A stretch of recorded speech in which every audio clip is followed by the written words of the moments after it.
Recording in progress. How are you? I'm just peachy. Yeah. How are All you? right. Good. Ready to do a show? All right, hold on. Let Uh, me make, I clicked the button somewhere. That I lost you. Oh, there you are. Okay. Here we uh, go. Here he is. Ladies and gentlemen, legendary former senior VP at Warner Brothers, Bill Daly, with a history Yes. of everywhere else. Was it ABC?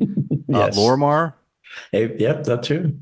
Yeah. Good to see you, man. How you doing? You all right? Okay. Yes, Uh, all is well. Have you? Everything is perfect in the world today now because yesterday I got Oh, this. look at that. The Almanac of Chaos. You're a good friend, bro. Thank you for picking that up. You are. So I noticed you made a change on page 177. I wanted to How do you point know that that? out because I reread the book last night Did you? and I remembered everything from the first time. That's No, amazing. I'm That's amazing. teasing. I'm teasing you. Oh, I was going to say, man, that is an executive through and through right there. Like, I would like to talk to you about page 218, paragraph 2.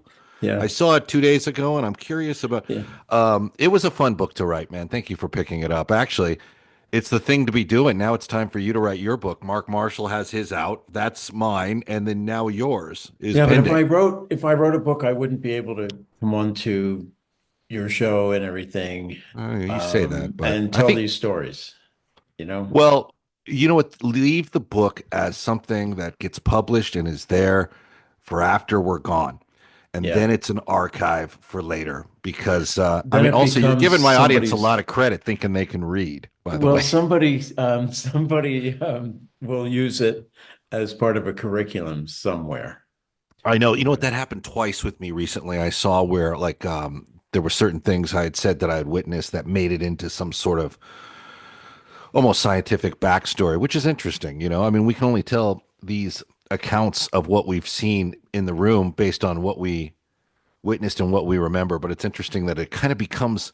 I was starting to wonder, like, where is the real history in the world that's happening today versus the reimagined YouTube history Oh yeah, of yeah, people that are just processing things, and putting it yeah, out there like it's fact. yeah. But you know what? I think there's some merit to that. I mean, I think the crappy stuff will be filtered out over time. But up until the 70s, and well, beyond that, up until like the 80s, um, to be considered any kind of academic thing, it had to Yeah, be published as a book. And because JFK died so young, and before he could write a book, the Kennedy Library started doing oral histories, and they would actually interview the people in the administration and the people who were around at the time he was, and talk about their reflections on what had happened during the Kennedy administration. And now I think other presidential libraries are doing the same thing. So that's actually a really good thing because if you ask somebody a question and if they give you an honest answer, it hasn't been filtered through covering my ass with this hmm, book, and it hasn't been filtered through an editor who's trying to avoid lawsuits and a publisher. right, right. So I think there's some merit to like oral histories. Not that YouTube compares to oral histories, but do you know where I'm getting at? Yeah, I do. I do understand Yeah. what you're saying. I mean, and there is some merit out there. I don't mean to discredit the entire bunch. I'm just saying it is interesting how it's interesting when you say something you witnessed and you see that in like what is perceived to be like a historical account later in like from a recent history. Anyway, never mind. We're getting off topic. But what I wanted to ask No, you no, no. about But was, before I go off topic again, and don't be afraid to reel me in, because when I start going on a tangent, I yeah, realize that it's a hostage situation and it's okay to call the police. Okay. I am glad you know that about yourself. I do a pretty fun Bill Daly impression, and and I do it out of love, No, actually. I've seen it. I've seen it. Yeah. I've heard about it and I've seen it. If you get the DVD for 13 days, it's a movie New Line did based on Robert Kennedy's book about the Cuban Missile Yeah. Crisis. And in the extra materials, they have commentaries. Like you can listen to the director do a commentary. I think some of the cast involved in that. But then they also have this like historical commentary. So there's a scene. Are you familiar with the movie?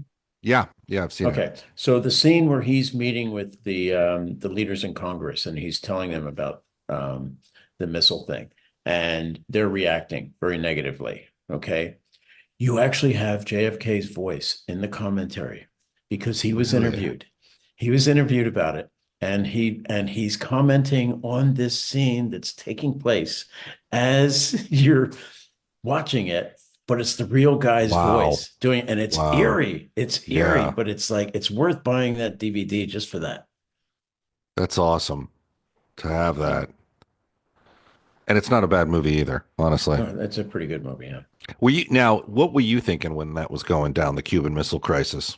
I was 9 years old, I Yeah. think. Well, we just Were you the having missile news. drills and stuff at your school Oh or? yeah, yeah, yes. Fire drills more than anything else, but we did have the um, nuclear drills and stuff. And the I was in a parochial grade school at the time. I was in third grade, and when that happened, that our school was next to the church, and the basement of the church was actually like an auditorium, but it was the Mm. basement of the church. That was a registered shelter. I mean, it had those triangular signs and everything up that had CD for civil defense in the middle of the Now, triangle. is it registered so they know they can locate it in case it gets buried? Is that No, why? no, so that people who live in the community can go there and Right, they can go there, but it's also for like the rescue teams, right? They yeah, know exactly. probably. Oh, I would imagine, yeah. Yeah. All right, Just continue. just follow the glowing light, I guess, because Yeah. our Yeah. watches and our jewelry will be glowing in the dark. Speaking of this, Nicholas Meyer directed The the cats are going. The cats are going at oh, it. I don't even hear him. Um, Hold on one uh, second. I oh, just I got the cat drill, water. folks. I got the water bottle. Hold on.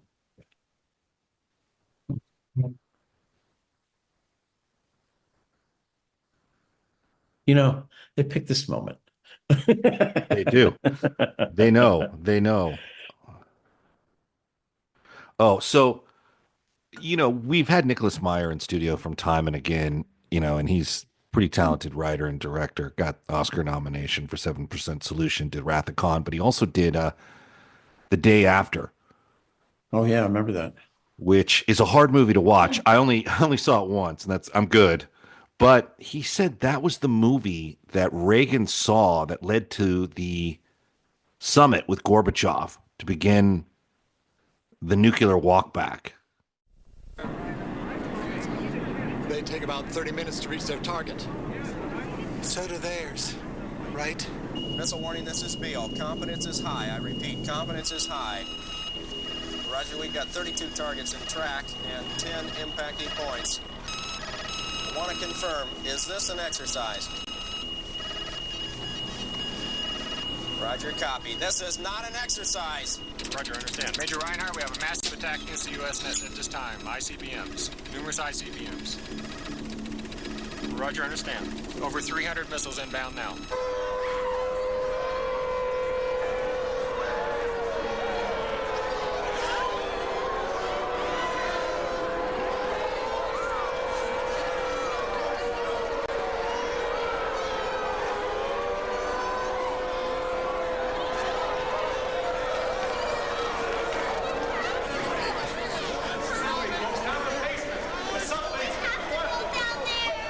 Well, I guess we could stay right up here for a while, sure. I think you better go downstairs, folks. Please.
come on, baby, don't die on me now.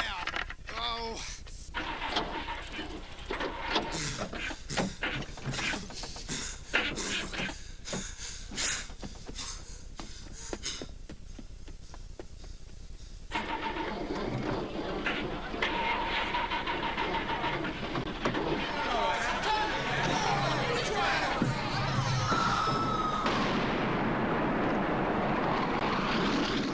Well, that was a TV movie too. It was. ABC when I was at ABC. Hyper intense. I think Steve Gutenberg's Yeah. in it. Steve he may Gutenberg be. is the big hero in the Palisades now. Well, yeah, you know. He was making the rescues during the fire last Yeah. week. But anyway, What a guy. so yeah.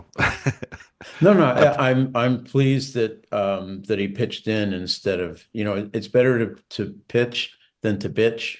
Yeah, You know, right. I he agree, pitched I in agree. and helped instead of flying to Hawaii. Or Cancun. I think that's the Well, I destination was when going to shit goes say, south. yeah, that's the destination of choice if you're Ted Cruz. So, but Raphael Cruz. Who the hell are you kidding? Ted. Raphael. I actually prefer the name Raphael. I think it's more dignified than Ted, but that's my own. When I think Ted Knight, who I loved. But all right, so I wanted to ask you about your days. We were at a birthday party not too long ago, and we were talking Yes. about your days as a White House correspondent, Mhm. long before the film industry. Yes. And now you were at Temple University at the time, right? If I remember your Yes. story. Yes, And I was. it was something you apply through the university to get and got, No, or how did that no. work out? No, what happened was I was doing a film that was related to it's a complicated topic, but it was related to how the U.S. was in very subtle ways connected to or involved with the situation that was going on in Northern Ireland. Oh, yeah. And so I had shot a whole lot of stuff, and including these groups, these really moronic groups who were claiming to raise funds. I just want to say, I went into that project with one frame of mind and came out with another. And then when the project was finished, I buried it. The university gave me a chance to do negative cutting on it and then put it available for educational purposes, for scholarly research to do it. And I buried it because I wasn't proud of the work. The White House stuff was great, but I was not. I had changed my view on that I started the project with, and so anyway, what happened was so because it was all this British stuff involved, I tried to interview the British ambassador in Washington, D.C. He declined, and I don't blame him. He didn't want to get involved in that stuff, Smart move, actually. as if they weren't already involved, and he didn't know what to think from a student, but just as we were approaching spring break, I read in the paper because I could go to the library and read the Washington Post, New York Times, and all that stuff. So I read in the Washington Post that the Prime Minister of England, who at the time was James Callaghan, he was between Heath and Thatcher. Callaghan was coming to Washington to meet and greet with the new U.S. president, who was Jimmy Carter at the time. So I saw this as a great opportunity. So I called a friend of my father's who was politically connected, and I didn't get a response right away. I didn't get a response in time to do anything with it. So I just contacted the Office of Media Liaison at the White House myself. And I spoke to a woman there named Carolyn Wimmer, who was one of the aides to that office that reported to Jody Powell.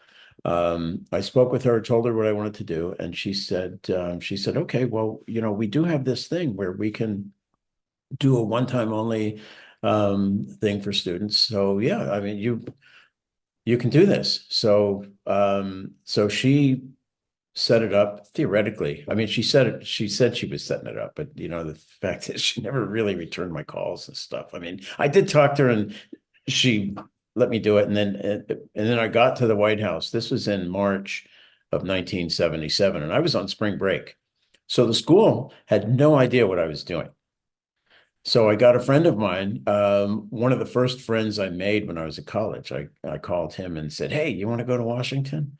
And he's like, "For what?" And I told him, and he said, "Yeah." I mean, he jumped on it. We drove down to DC the first day. We drove down there. It was dark. It was dark. Okay, we left at like 5 in the morning. We got to DC, and then there was this big traffic snarl because there was a Muslim sect. The Hanafi Muslims had taken over 3 buildings in Washington, D.C. And so traffic was all snarled up. So I was supposed to be at the White House by 10 a.m. and I got there a little bit late. So when I got there, we got to the Northwest Gate. We checked in with the Secret Service. They said, "We won't have you on the books." So I said, well, I had to set up with Carolyn Wimmer. He made a phone call, and then I'm in. And so we had our camera equipment and So stuff. Oh, we get to the so- White House. He calls Carolyn Wimmer. Right. We show up there with our camera equipment and stuff, with these cases and all that. They never even searched us. They searched. We had to fill out these forms, and I didn't know we were going to talk about this. I would have gone because I took when the guy had his back turned. I took one of the forms as a souvenir. I took Good, note cards from the White House. I Yeah, got them yeah. in my desk still. I have letterhead. I mean, I pilfered the White House while I was there. So we got into the press room, and the Prime Minister was running late because of all the traffic snarls and everything too. And so we were kind of saved, and we were let out onto the South Lawn. And that's probably the picture you saw on Facebook, right? The South Lawn with all the Yeah. dignitaries and the soldiers and all that stuff. So we were let out there. They told us to just take any place we wanted on the platform. So we went up there, and we had the cameras set up next to a B camera for CBS. I didn't realize this. They do these. They have their A cameras, and then they have a guy with a wind up camera that they to do inserts and cutaways and stuff. So they always cover this stuff with more than one camera. And the guy from CBS was like so cool and everything. So we shot the whole welcoming ceremony. We got and witnessed all that stuff. And then we came back into the press room, and they were getting ready for a photo op in the Oval Office. And we wondered, because they announced it. It was like a loudspeaker thing. They sort of announced it. And we were wondering, I wonder if that means all of us, or whatever. And there were some British guys that were there. And this older British journalist who was covering the Prime Minister said, "Yeah, try it." He was basically saying, "Go for it," And what would they would just stop us from going in there, I think, is what the thing. So we got to go in. We got to go in and take pictures with we got to take pictures of Carter and the Prime Minister. So there's a black and white picture on my Facebook. I can email these to you if you want to insert them into this. Yeah, I'd love to. Did you meet Carter? Yeah, I met him several times in my lifetime. Now, did he remember you when you went to his book signing? No. Did you tell him about it? No. The book signing was... You didn't tell him you were a White House correspondent when he was president? No. The only really official person I ever told I was a White House correspondent was Michelle Obama. And how'd she react to it? I met her on the Harry Potter set in London. Yeah. In 2008. Obama had gone over there to Europe for one of those G7. The number keeps changing, but one of those G7 summits, which was being held, I think, in Brussels or Paris or something. So right. He came back to Washington. Michelle Obama stayed behind in London so that they could do some tourist stuff. And I didn't realize that they were coming to I just sprayed the cat. I didn't realize they were coming to Leavesden. I had been in London the week before, but on my way to Ireland because we were having a family reunion thing. And so when I came back to London, because I flew in and out of London and then hopped over to Ireland. When I came back to London, John Trahey, who was one of the co-producers, said, "Hey, why don't you come out to the studio?" And I said, "Oh, I tried to push it off, because I just wanted to spend the night and then go back home." And he said, "No, no, you should come to the studio, and then come and stay at my house, and we'll get you to the airport in the morning. So cancel your hotel, all that stuff." And then I got to the White House, and I got to Leavesden, and as we're driving, they had this. It's hard to describe, but they have this road that like to the entryway, and there are all these black SUVs, American black SUVs parked. And I asked the driver, "What's going on?" And they said, "Oh, well, the First Lady of the US is here." And I immediately started bitching and moaning because it was like, "Oh man, I don't want to get caught up in that. They're going to come in here, they're going to search my luggage, they're going to, which they didn't do." But I just had this vision. I just didn't want to get involved in that stuff. I hear what you're And saying. so I said, "Take me around to where the control tower is," because Leavesden was an old, it was an aircraft engine factory, and they actually had like an airstrip, and all the stuff. So he took me around there, went up the back way to John's office, and we sat and talked. And he said, "Well, let's go down to the stage and see what's happening." And I said, "Okay, we'll go down." And the minute I get down there, the minute I walk onto that stage, and they were using the set of the Great Hall, Roy Button, who was the head of production for the UK, screams out, "Oh, it's Mr. Daly is here from Burbank." And suddenly I'm embarrassed, and all the attention is focused on me, including Michelle Obama and her mother and her kids, and J.K. Rowling and her assistant. I mean, they're all there. And I have to say, they really did a nice job of welcoming Michelle Obama and her mother and the kids, because they dressed the Great Hall, not completely dressed for like dinner, but they dressed the hall. They had mannequins there with wardrobe and stuff on them. They really gave them a really, really nice tour of what they were doing there. Right. So that was nice. And I was very pleased to get to meet J.K. Rowling, because it's the only time I've encountered her in person. So that was nice, But Michelle Obama, so John told Michelle Obama, "Well, Bill worked at the White House." And she said, "Really? What did you do?" And I said, "I didn't really work for the White House. I was a White House correspondent." And she said, "Really? Who was president?" And I said, "Carter." And she said, "Were you nice to him?" Now, why do you suppose she asked that? Did she expect? Are the correspondents usually rude, angry, mean? You know what? In I have to tell you, so when I got into the press room, when I was there, that was the beginning of Sam Donaldson being in the okay. People don't remember him so much when Carter was president, but they do remember him when Reagan, because he was always the guy shouting stuff out. And I have to tell you, he was an obnoxious brick in Was he? that room, in the briefing room, because it was the press room at the time looked very different than it does now. All right. And it looked like a lounge almost. And it had been a swimming pool. It was the White House swimming pool that FDR had built. And when Nixon came into office, he covered it up. They covered up all the whole pool. They drained the pool. They covered everything up. They built a floor over it and everything.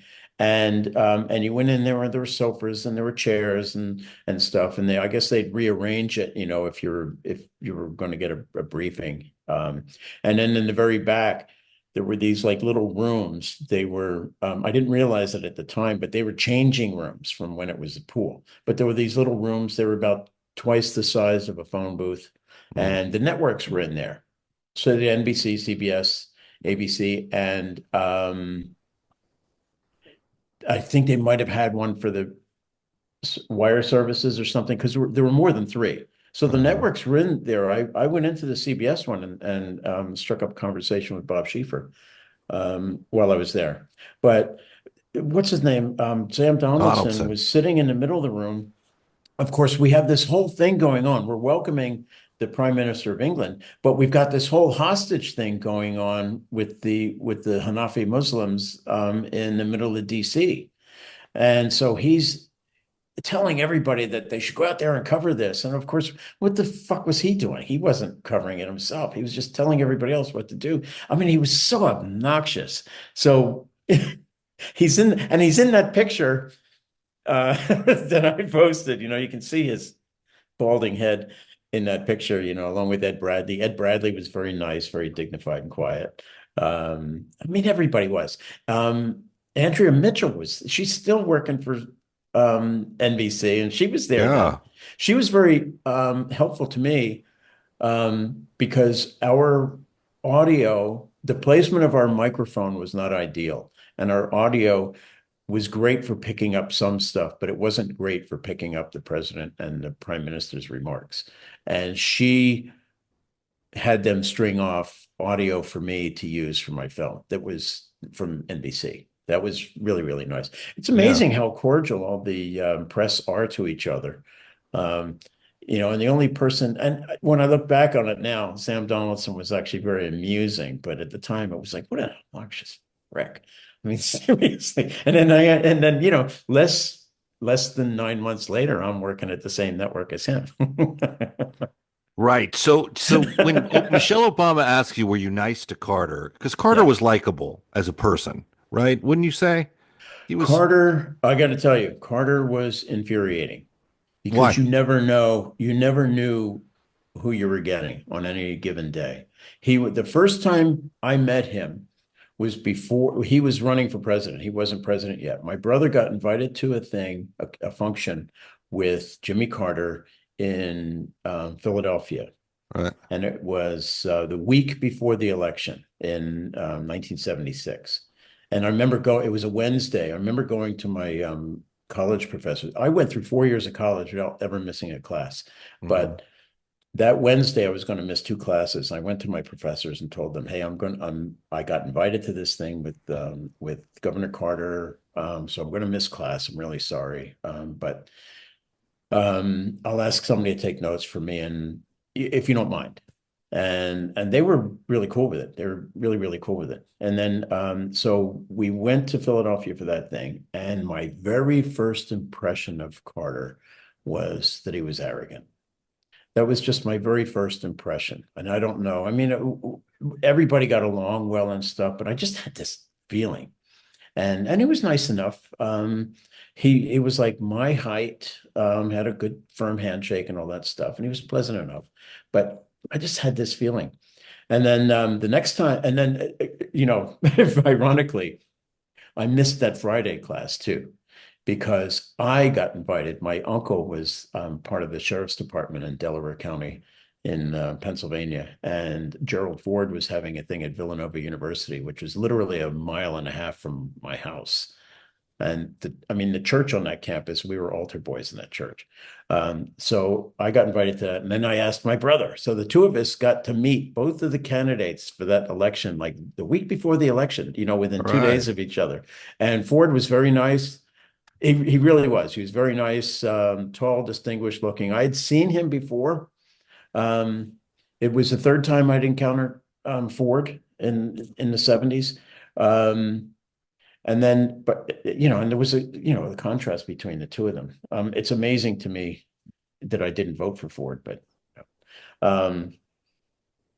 so then I go back. Then on Monday, I profusely apologized to my professors for missing 2 days, and then I told them why, and they were like, they just thought it was the coolest thing ever. Right? They really did think it was the coolest thing ever. So when I was at the White House as correspondent, so I covered the whole welcoming thing, and all that stuff. That's where almost all the pictures are from. And then they had a state dinner that night. I didn't cover that. I did get pictures because the press pool made pictures available to everybody.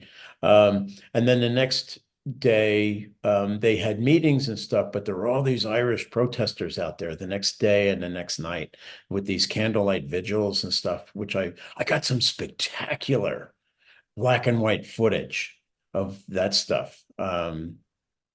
Okay, I see you're going to ask something. Well, no, I before I forget, you were saying that Carter, you didn't know what you were going to get with him. Like, what were some Well, of the other because personalities you when I witnessed? go to the White House, and I'm expecting more of like the same. And he couldn't have been nicer. He was just so pleasant and all that stuff. But I tell you, Jody Powell, I thought was kind of arrogant. And it's funny, I had a very brief conversation with Douglas Brinkley, who is like the Carter historian. Yeah. He's written a couple books. I know at least one book about Carter, but he's always the expert they pull out for this stuff. And I think he's got a retainer with one of the networks or somebody, because I always see him. Mhm. And I had a very brief conversation with him back when in the 90s when Clinton was still president. And I asked him, you know,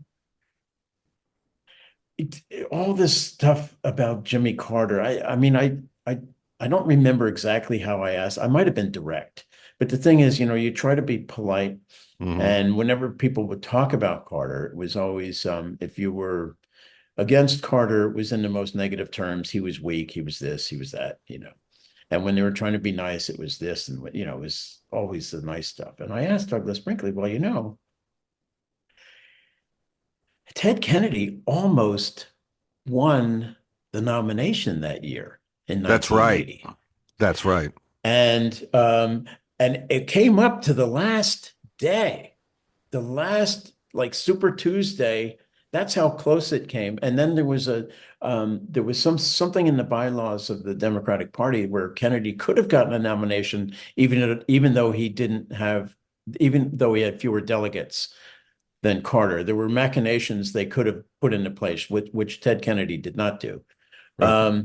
But it was like, I mean, Ted Kennedy almost unseated him.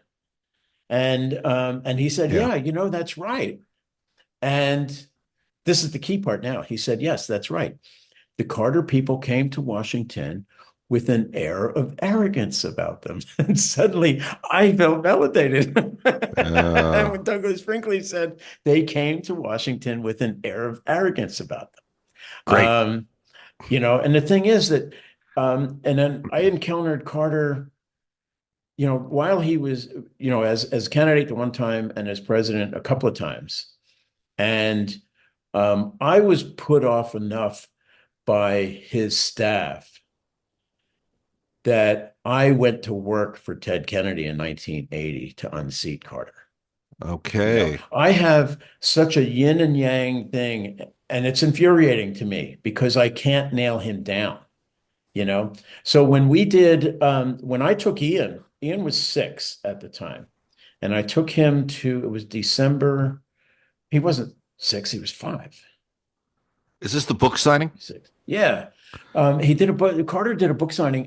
Whenever Carter wrote a book, he would do a book signing. And he came to Pasadena a few times.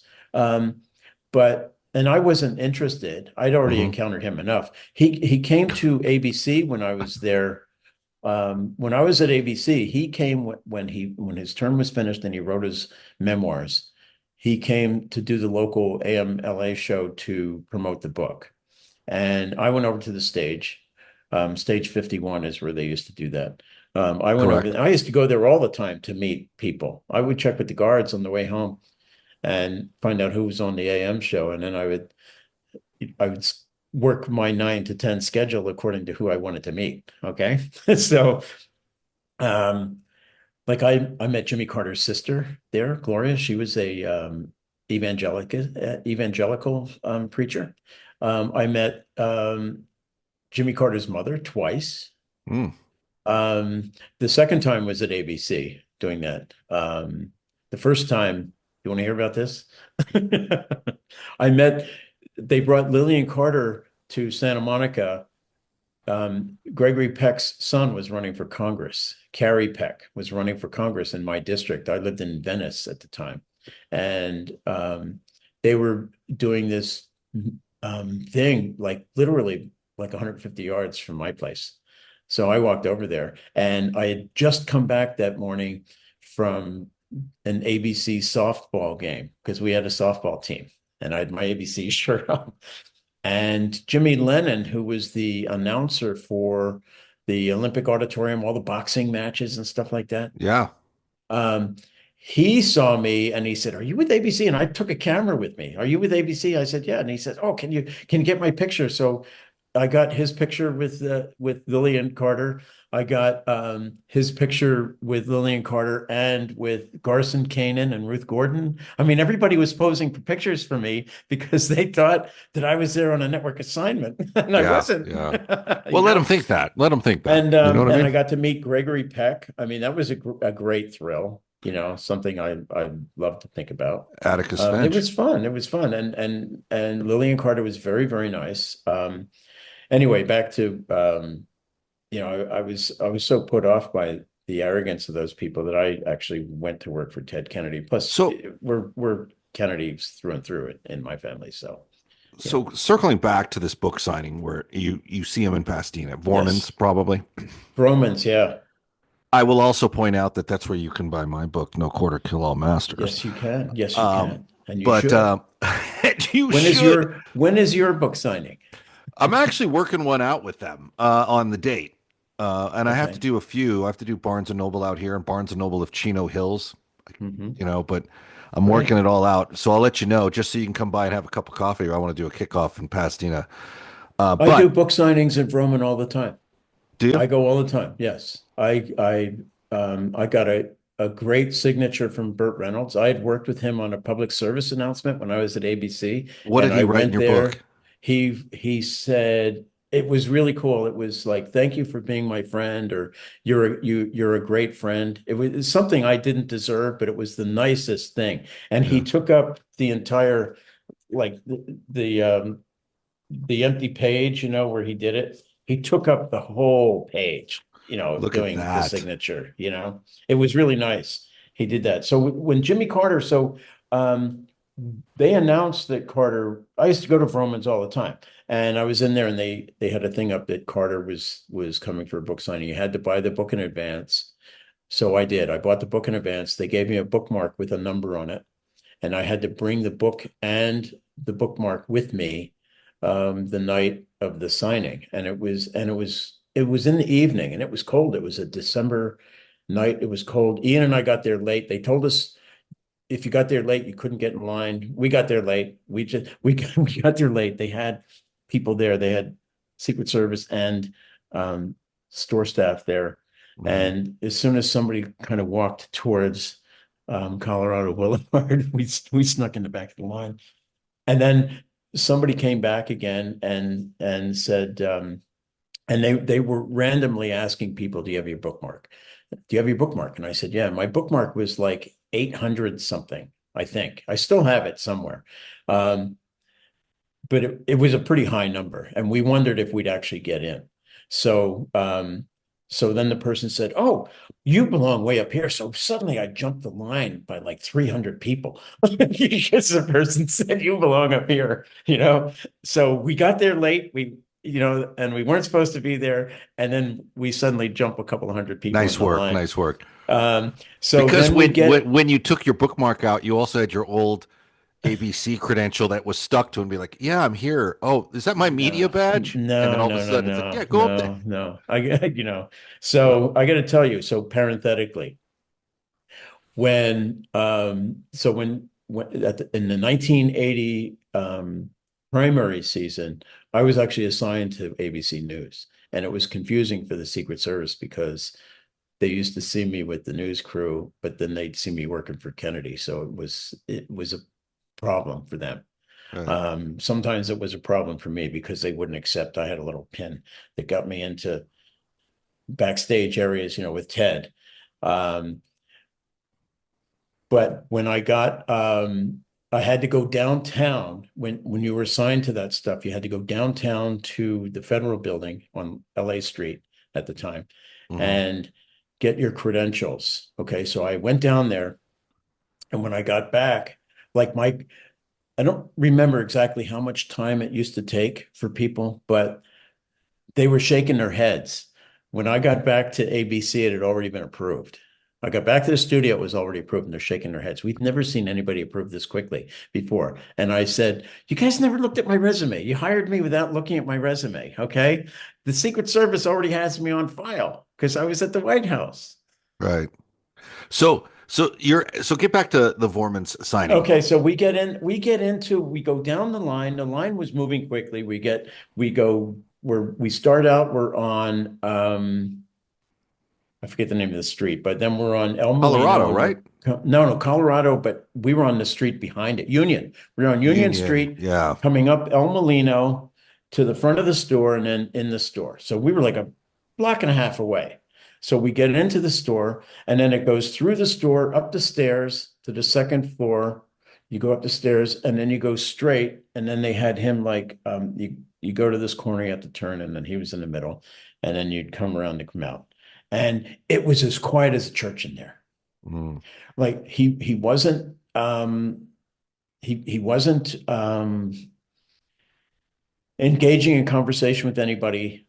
They weren't allowing you to pose for pictures, and stuff like that. So that's why the line was moving so quickly, because he wasn't interacting with anybody really. So we get up to the table. So we get to the table. There's a person who takes your book, who opens it up, puts it on a table and shoves it to the next person, who grabs it and then puts it in front of Carter. And he just signs the book. I didn't know we were going to talk about this. I could show you the book. It's about 15 feet away. It's okay. We'll circle back to it at some point. And then he signed the book, and then Ian's with me, and we're, at this table, and I turned to Ian and I said, "Say hi." Okay. Carter jumped. I mean, I startled. What do you mean he jumped? I startled him. The place was so quiet. Nobody was talking or anything like that. I startled him. Okay. So I said, "Say hi." He's in the middle of writing. "Say hi." And he jumps. And he looks up and he sees Ian. And then he reaches out his hand. Oh, and he's like, "Oh, hi." And then we got the thing. And I said, Thank you so much. People weren't even saying thank you or anything, I said, "Thank you so much." And then we go. And I noticed as we were about to leave, they had these velvet ropes up, to guide everybody. Well, they ran out of rope. So they put up a bench as a barrier.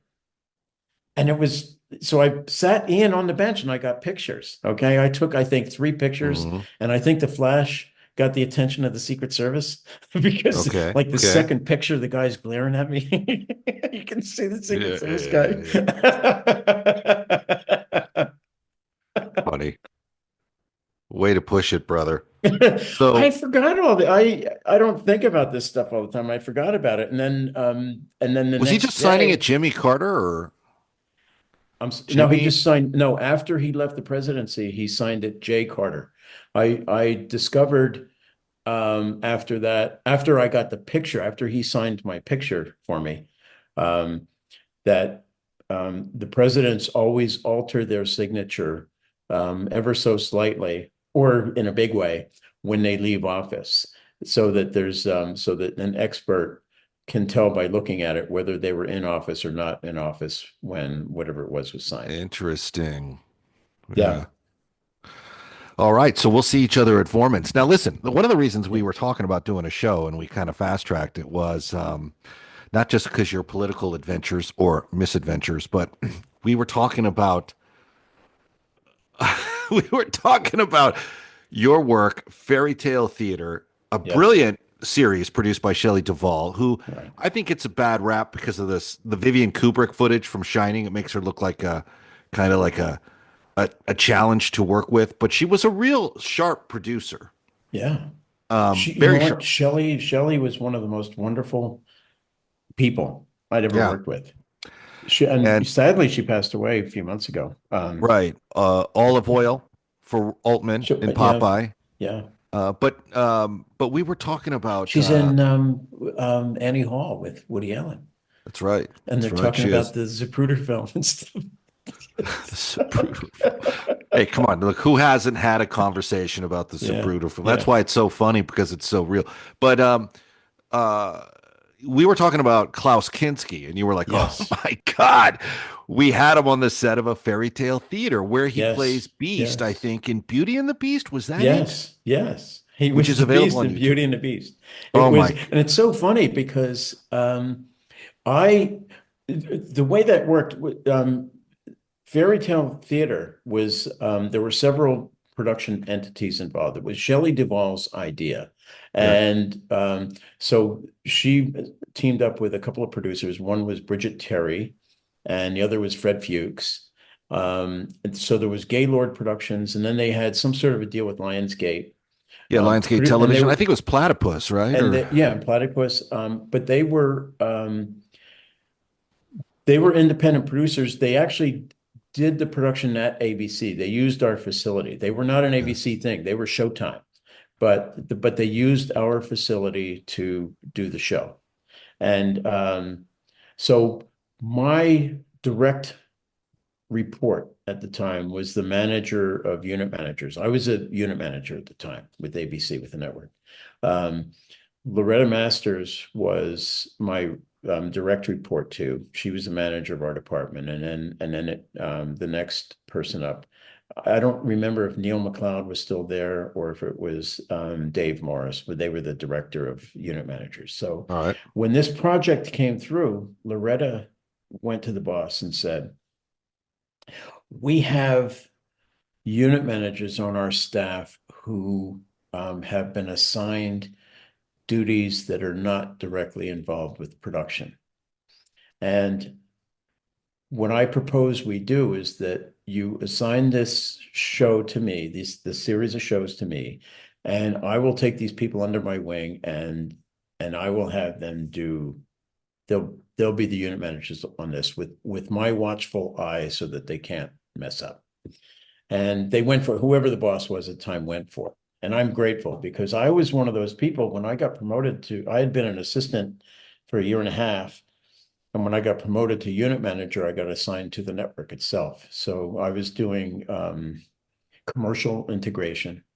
That's where you're taking delivery of the shows, you're getting the commercials in, and then captioning for the deaf started while I was doing that.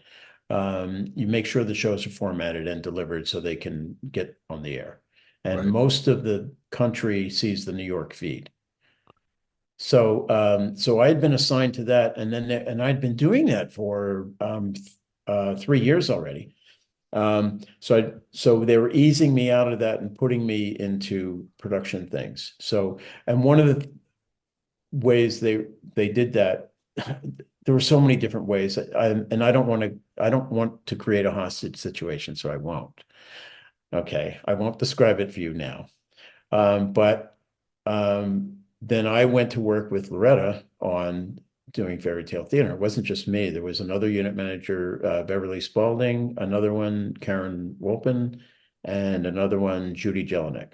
So I think it was the four of us plus Loretta were doing all the Fairy Tale theaters. Okay. So I have some stuff here. I went into the garage. This is because we were okay. There it is, the archives. Yeah, this is a memo from Shelley. Let's see. Personally, thank you to tell that. Oh, this was a party we had. Yeah, this was so cool. We had a party. This was in March of 1983. I guess something, I don't remember exactly what the deal was. But yeah, this was an invitation. I put this on. I took it out of the book when I put it in the garage because the books were taking up so much space. So I would put clips on them. And I had a whole archive of things in my garage that that kind of go along with my career.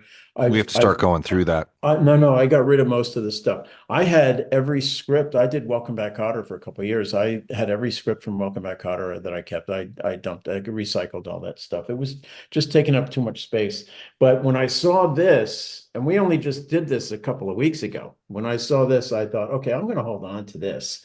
And then I think I mentioned it to you, and you said, "Oh." Oh, so but this is these are all of my production notes. It's my script from Goldilocks and the Three Bears. I didn't do so. The way it worked was I actually did Goldilocks and the Three Bears, and I told Loretta, if you're going to be here on the stage, then nobody's going to come to me with questions or problems. So I need you to just make yourself scarce. And if something comes up and I can't handle it, I'll call you. And she thought that was a great idea. And plus it got everybody off her back. So she thought that was a good idea. Right. But I'd already seen, Judy had already done The Nightingale. The Nightingale was With Mick Jagger. Mick Jagger and Mako and Yeah. Barbara Hershey. And they had different directors doing all these things too. And they were mostly film directors. And then Shelley told them, look, we're not going to let you fail. These are going to be video, which is a new medium for you.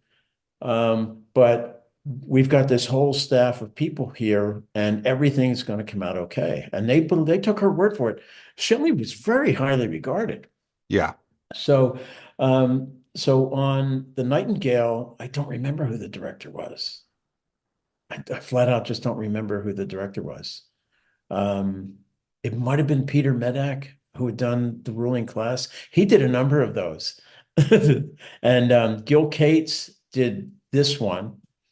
The one that we're talking about, the one that you want to talk about, Beauty and the Beast, was Roger Vadim directed that. And so since I was around, since we were kind of like in training, they didn't mind, and they were used to seeing all of us around for that, So Judy had done The Nightingale. Beverly did Sleeping Beauty, which was Bernadette Peters and Christopher Reeve. Yeah. Sleeping Beauty. So they all got used to seeing me around there. So I had done this one, Goldilocks, and Goldilocks was pretty cool because we had Hoyt Axton he's like the narrator. He's a park ranger. Yeah, brilliant. Goldilocks herself was Tatum O'Neill, who was still hot. She was young. She was a teenager still, but she was still hot from the movies and stuff she had done. Brandis Kemp from the Fridays program was the mama bear. The papa bear was Alex Karras. Okay. Of the Detroit Lions. Brilliant. Detroit Lions and Blazing Saddles. Yeah. Mongo, was he Mongo in that? Yeah, Mongo, yeah. Right? Yeah. And Donovan Scott was the baby bear on there. And then they had Goldilocks' parents, John Lithgow and Carole King. Brilliant. Okay. And so that was the thing about fairy tale theater for us, is that it introduced us to all these big name actors and stuff. And Fred Fuchs was a very intense, not at all unpleasant, but like a very intense sort of like the line producer. It was fun to watch Fred work, and he knew what he was doing, and he was very decisive and all, but he was like hyper intense. And so I went up to stage 59 at ABC is where they did these. I went up to stage 59 because Susan Sarandon was doing it. Now, I remembered her from the movie Joe. You remember the movie Joe? She was the daughter, Peter Boyle's daughter, who becomes a hippie, and then there's a tragic ending to that movie. So she was the daughter, and I remembered her from that. But I absolutely fell in love with her in The Great Waldo Pepper. Oh, with Redford. Yes. And I wanted to see her. I went up to the stage just to see her. And they were staging something where she encounters the beast and she faints. And so they're staging her fainting and everything. And I have to tell you, Susan Sarandon is just as beautiful as you would imagine. I didn't even recognize Klaus Kinski because he had his beast makeup on and everything. So hold up. Before we go further, I have to tell the audience who doesn't know, in a world full of crazy, Klaus Kinski was considered the craziest ever to walk the earth. Like, not even pretending to be crazy. He was just an absolute fucking batshit crazy human being. And openly, not just threatened, but Herzog says that when he worked with Kinski, they openly conspired to kill each other. at times. Like they tried, like one tried to burn the house down with the other in it. Like they were like literally ready to murder each other.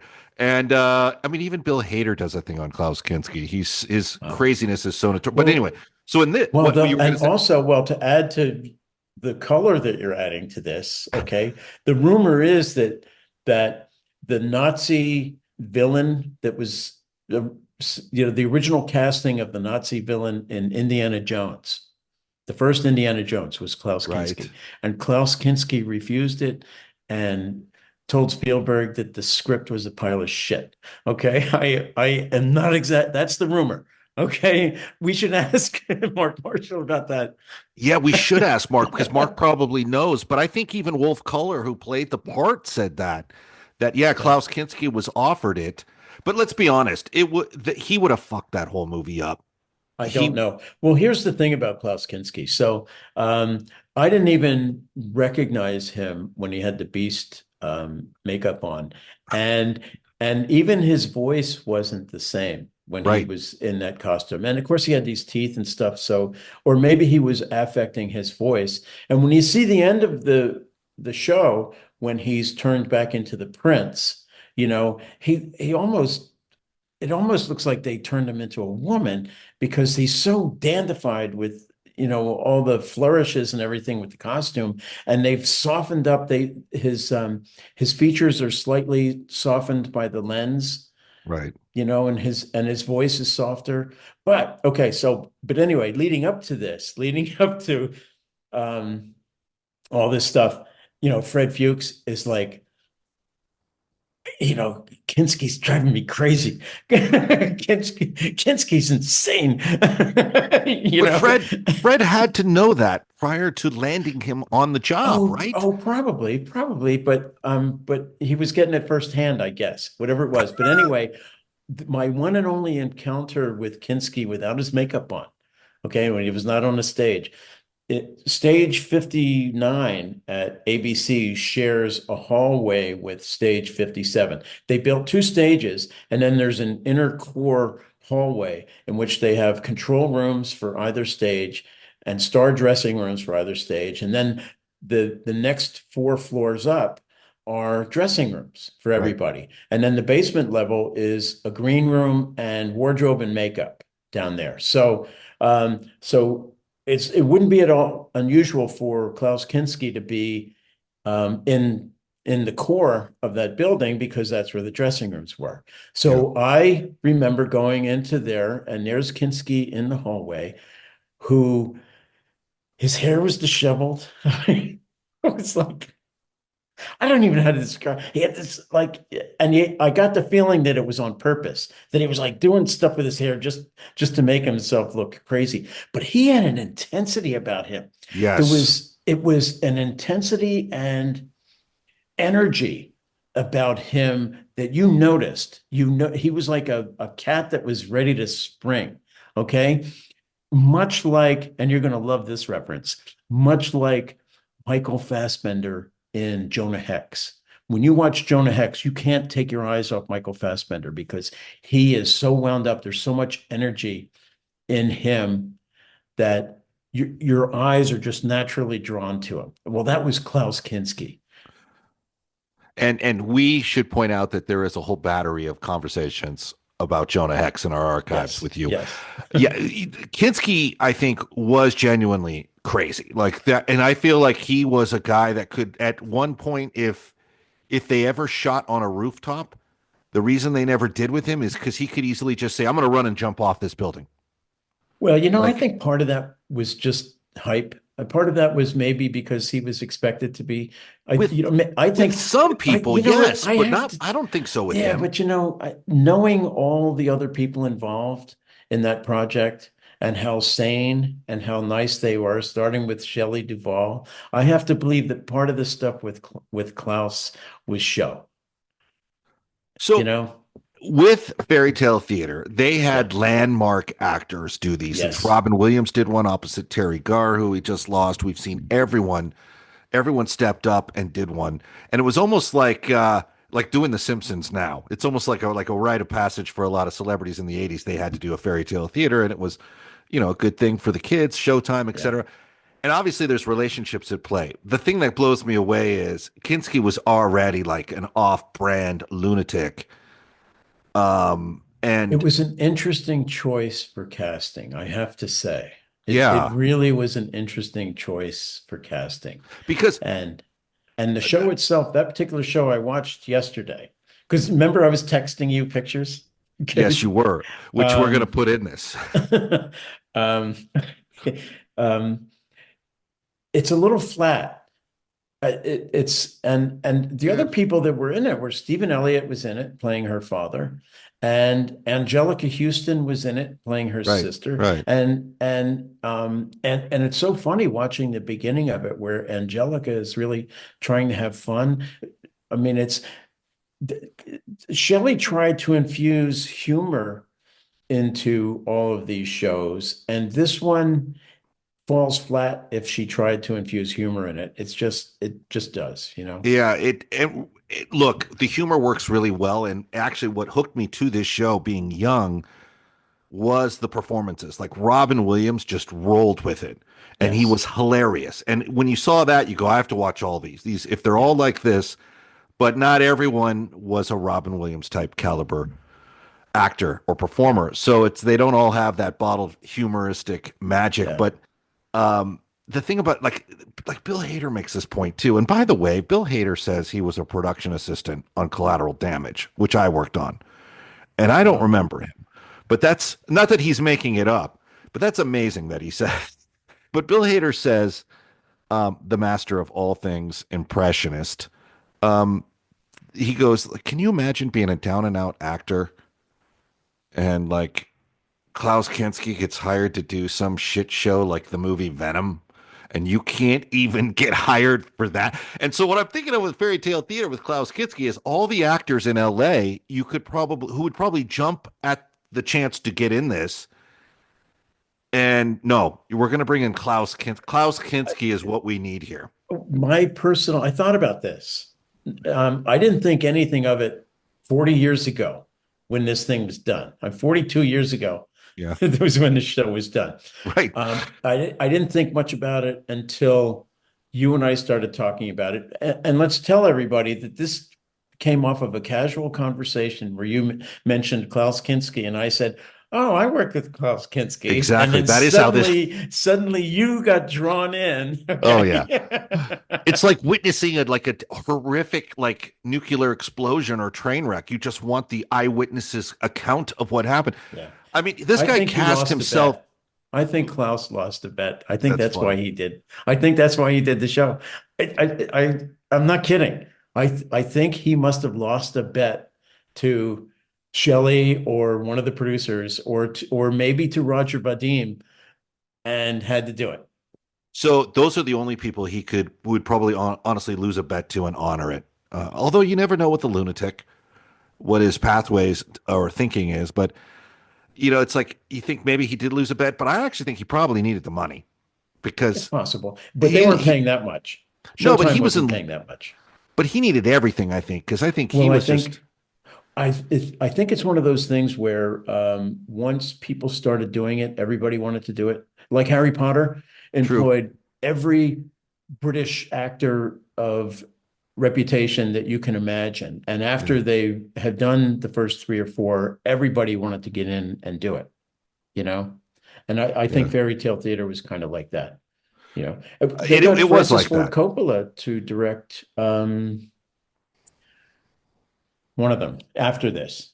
And then Fred went off and worked with, I mean, he didn't abandon Shelley, but he then worked for Francis Ford Coppola for years after this. And then I encountered Fred a couple of times because we did a couple of movies with Francis Ford Coppola, and Fred was his producer. Yeah. I want to actually ask you about that too. But before we get off the Kinski thing, remember, this is a guy that cast himself as Jesus in like a spoken word tour of Europe. Wow. Okay. Well, Yeah. Hard to believe, man. Hard. Like I said, the guy who knew him best was Werner Herzog. They knew each other as kids. Werner is actually the one who said Klaus Kinski's biography is just all full of shit.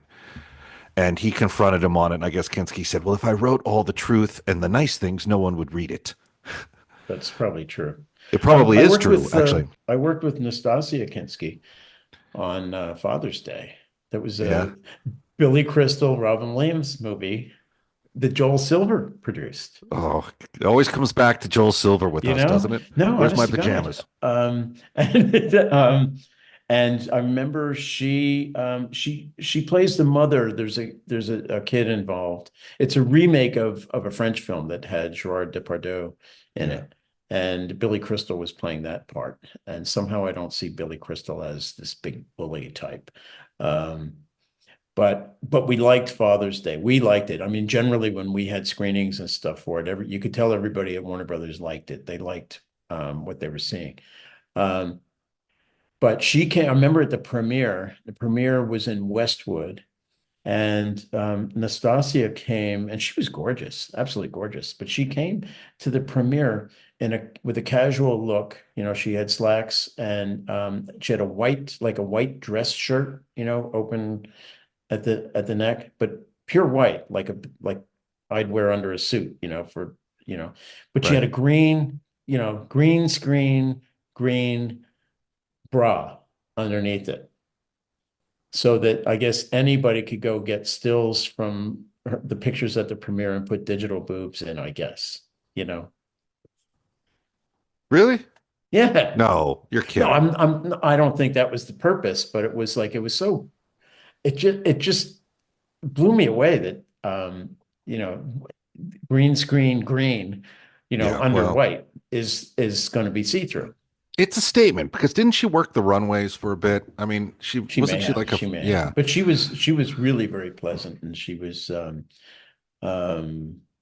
you hear, if someone's difficult, you hear about it. And we never heard anything except how sweet she was. Well, she undoubtedly was aware that the industry was aware of what a lunatic her dad was. So situations like that. But she had done, she was a model on her own, and she'd done that famous thing with the boa constrictor. But I think you go out of your way to be workable when the name Kinski just sparks so much. I mean, like I said, insurance companies openly suggested murdering him, like in the jungles of the Amazon, to like get the insurance money and call it a day. And like you could see somebody did a special featurette on, what was the one where he takes a ship across the Andes mountains or something he takes a boat over like a mountain range. It's a Herzog film, and the natives, like one of the producers of that film was talking about how the natives had to be calmed down from wanting to kill him. Like the headhunters. Aguirre? Yes. Wrath of God. Yeah. Yeah. Well, wait. I don't know. Whatever it was, I haven't seen it. Oh, no. But I do remember the artwork to Aguirre, Wrath of God. And that is a classic Klaus Kinski pose. Oh, yeah. Yeah. Okay. Yeah. He just. All right. So it's just, you can't mention that pose without laughing about it. It's so iconic with. It's just like you look at that and you think crazy, don't you? I just look at them and go, God, this guy. Yeah, it was.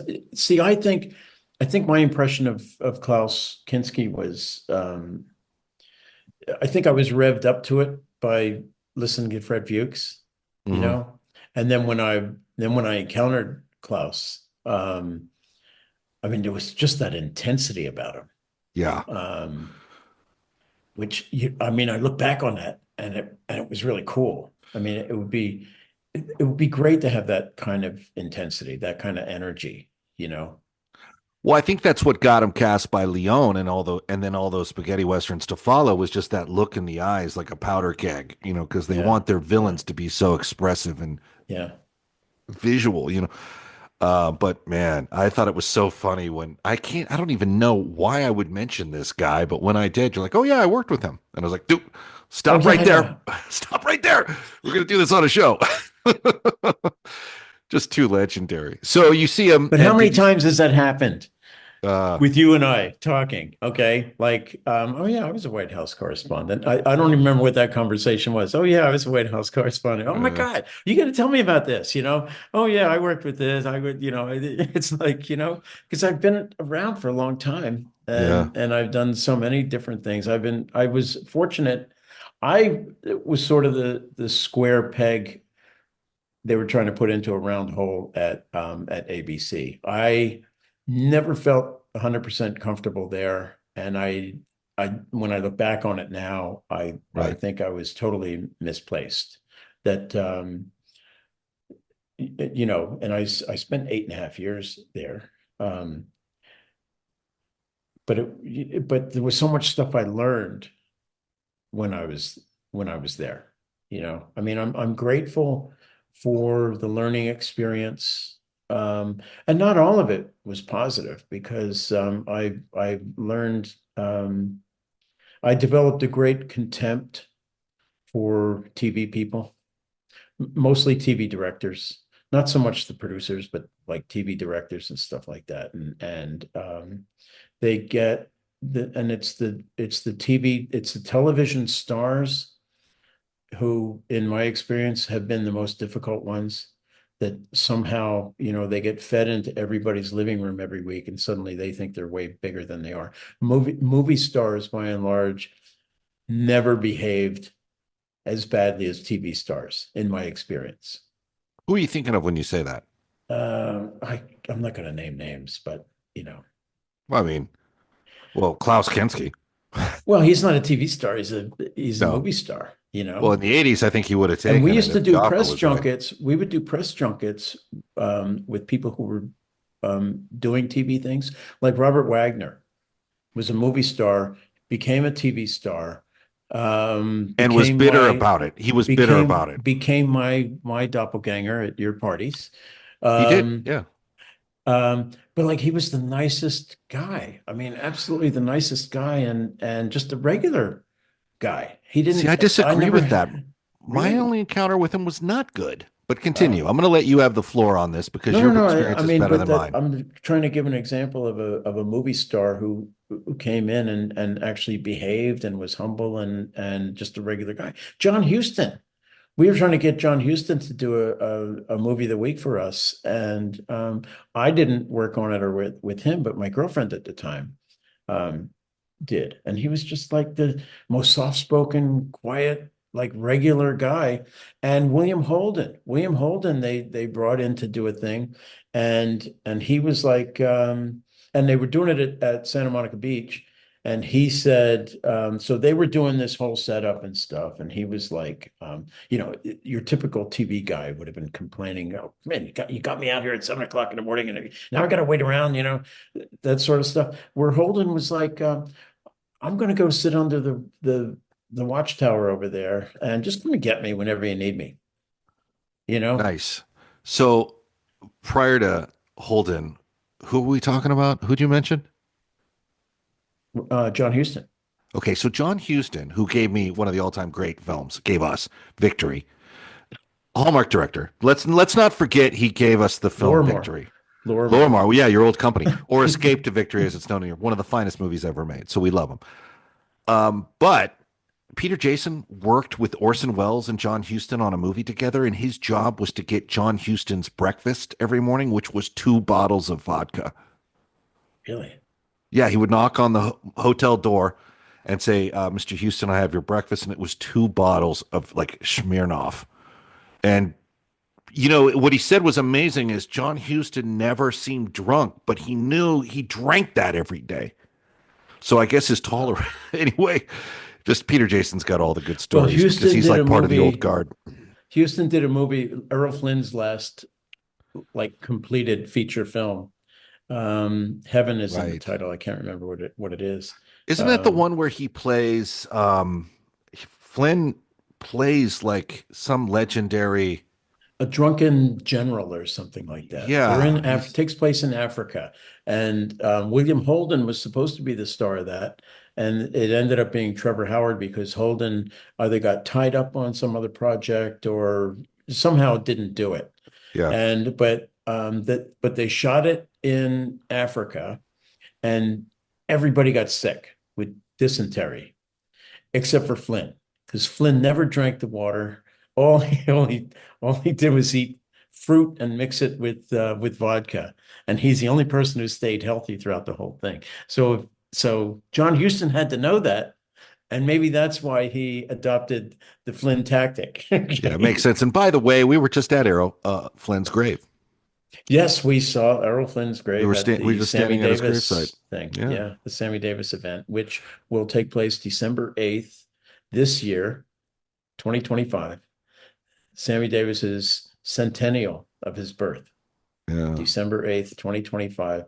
So everybody is welcome to come. The Davis family is inviting everyone to come to celebrate. It'll be noon to 3 on December 28th at Forest Lawn, the Gardens of Honor. And we will be there. And, Yes. it's amazing who's buried just in that little section. I mean, it's Sam Cooke, Nat King Cole, Errol Flynn, Walt Disney, Spencer Tracy. I mean, even Dwight Fry, one of my daughter's favorites from Dracula, is buried like 100 yards away. It's like a remarkable. Ida Lupino is right next to Errol Yeah. Flynn. And we also saw Clara with Bow. Clara Bow is in that same hall as Nat King Cole and Alan Ladd. Yeah. Yeah, it's amazing. But getting back to William Holden, a guy who also met his end sooner than sooner than should have been scheduled. Yeah. Did they ever find out who was responsible for that? I know they say it was an accident, but I'm not going to say it on the air. no. Okay, well, we'll have to circle back off air. I said it at the birthday party. What's funny is when we see Bill socially, and we were just fortunate enough to have his presence at my wife and daughter's birthday lunch combo. People do the Pirates, the charity group that works with us, did think you were Robert Wagner the first time they saw you, and because of that, they somehow think he's like authorized to speak on the Natalie Wood murder. Like, Yeah. they think I know. you're like, I know. you're allowed. I know. I was asked about it, and I kept saying, no, I don't think. I think it was an accident. I don't think he did it. And then finally, one of the guys was, I think it was Chris, but I'm not sure, was talking to somebody else, and they looked in my direction, and I said, okay, he did it. Oh, no. I said, okay, I did it. It's so funny. It's one of those things where it's like, well, let's get Bill Daly's opinion because he looks like Robert Wagner. So certainly he must know. Anyway, it's so funny. I never got Robert Wagner. If when I was growing up, if people said that I looked like Robert Wagner, I would have taken that as a compliment. I got John Davidson all the time. All the time. That's a good one too. That's John a good Davidson, one too. Yeah, which I used to take as an insult because I always thought he was so white bread and so, But when he was the year that he was the sexiest man alive, I was like, okay, well, yeah. Now, come on, man. Davidson was underappreciated sometimes. Oh, he did a show at the Valley Forge Music Fair when I was in college, or the year that I started college. Yeah. I was working at another college, and the women there used to get together and go out to the theater. And John Davidson was doing a show at the Valley Forge Music Fair, and they all went and they all loved it. They were all talking about what a great show he did. And he did this bit where he would ask somebody in the audience, what year did you get married? Some couple. What year did you get married? And then he would tell the band, 1946. What song? What was the big song in 1946? And then they would do it. Nice. It's a nice touch. Yeah. So we were talking about Coppola a little bit. Yes. How was your experience with him?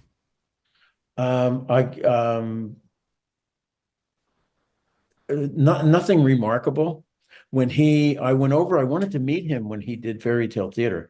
Yeah. And I can't remember what the title was that he did.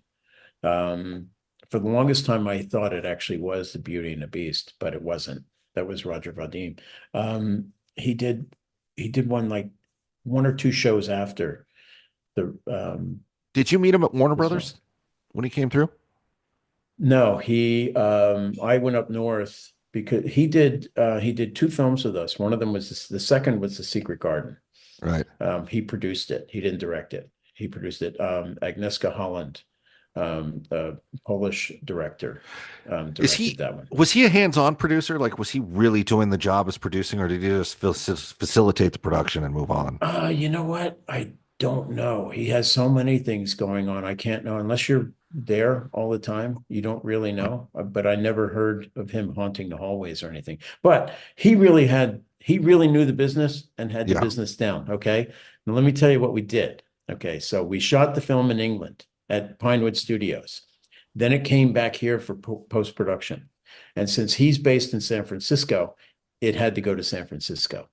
And not only did it have to go to San Francisco, they had to use his building in San Yeah. Francisco, the one at Kearny and Columbus Avenue. Um, he rented us the cutting rooms and all the editorial equipment. And he did not charge us outlandish rates. They were rates in tune with what everybody else charges. So there's Right. no complaint there. But the guy had everything.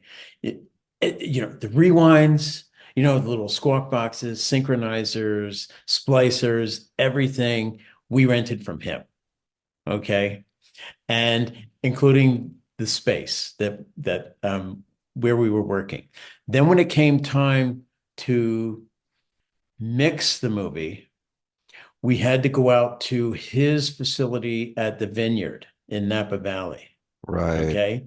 So we're renting his facility again. Now, again, there's nothing that's not above board because it's the same rates as we would pay anywhere else. Okay. Yeah. It's just that he knew how to direct all that money to his wallet. Okay. So we had to rent his. I mean, the guy mixing did a couple facility. mafia movies. Yeah. He gets it. He gets it. Okay. He got to, I admire it. I mean, I kept So do on I. the wrong end of this business. Oh, yeah, So we are. we had We to both go are. to his mixing stage at the Vineyard. And since it was outside the San Francisco zone, we had to house everybody at his hotel Yeah. that he owned adjacent to the place. The Right. guy is slick. I have to tell you, the guy, but there are no complaints about the facility, no complaints about the equipment, no Yeah. complaints about the hotel, and the wine that he gave everybody. I just admire it. And I tell this story all the time, with sort of an outraged tone of voice, when in fact I really admire the way he set it up. Well, my cousin works for him now up there, and she's got all the same stories, I'm sure. But what's funny, did I tell you when I met him in Milius's office at Christmas? No. Okay, No. so unexpected.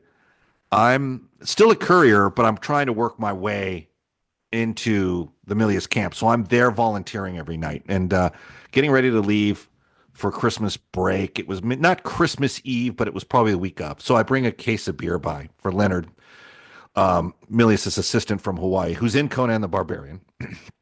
And I walk in, building 81, second floor, and I knock on the door, open it up, and I drop the case, and I say, "Hey, Merry Christmas. I brought this by just to say Happy Holidays, and I'll see you guys after the New Year." Well, I don't realize that there's two guys. There's Leonard at his desk, but in front of his desk is Milius and a guy in like this drenched coat, trench coat, and turn around, and it's Coppola.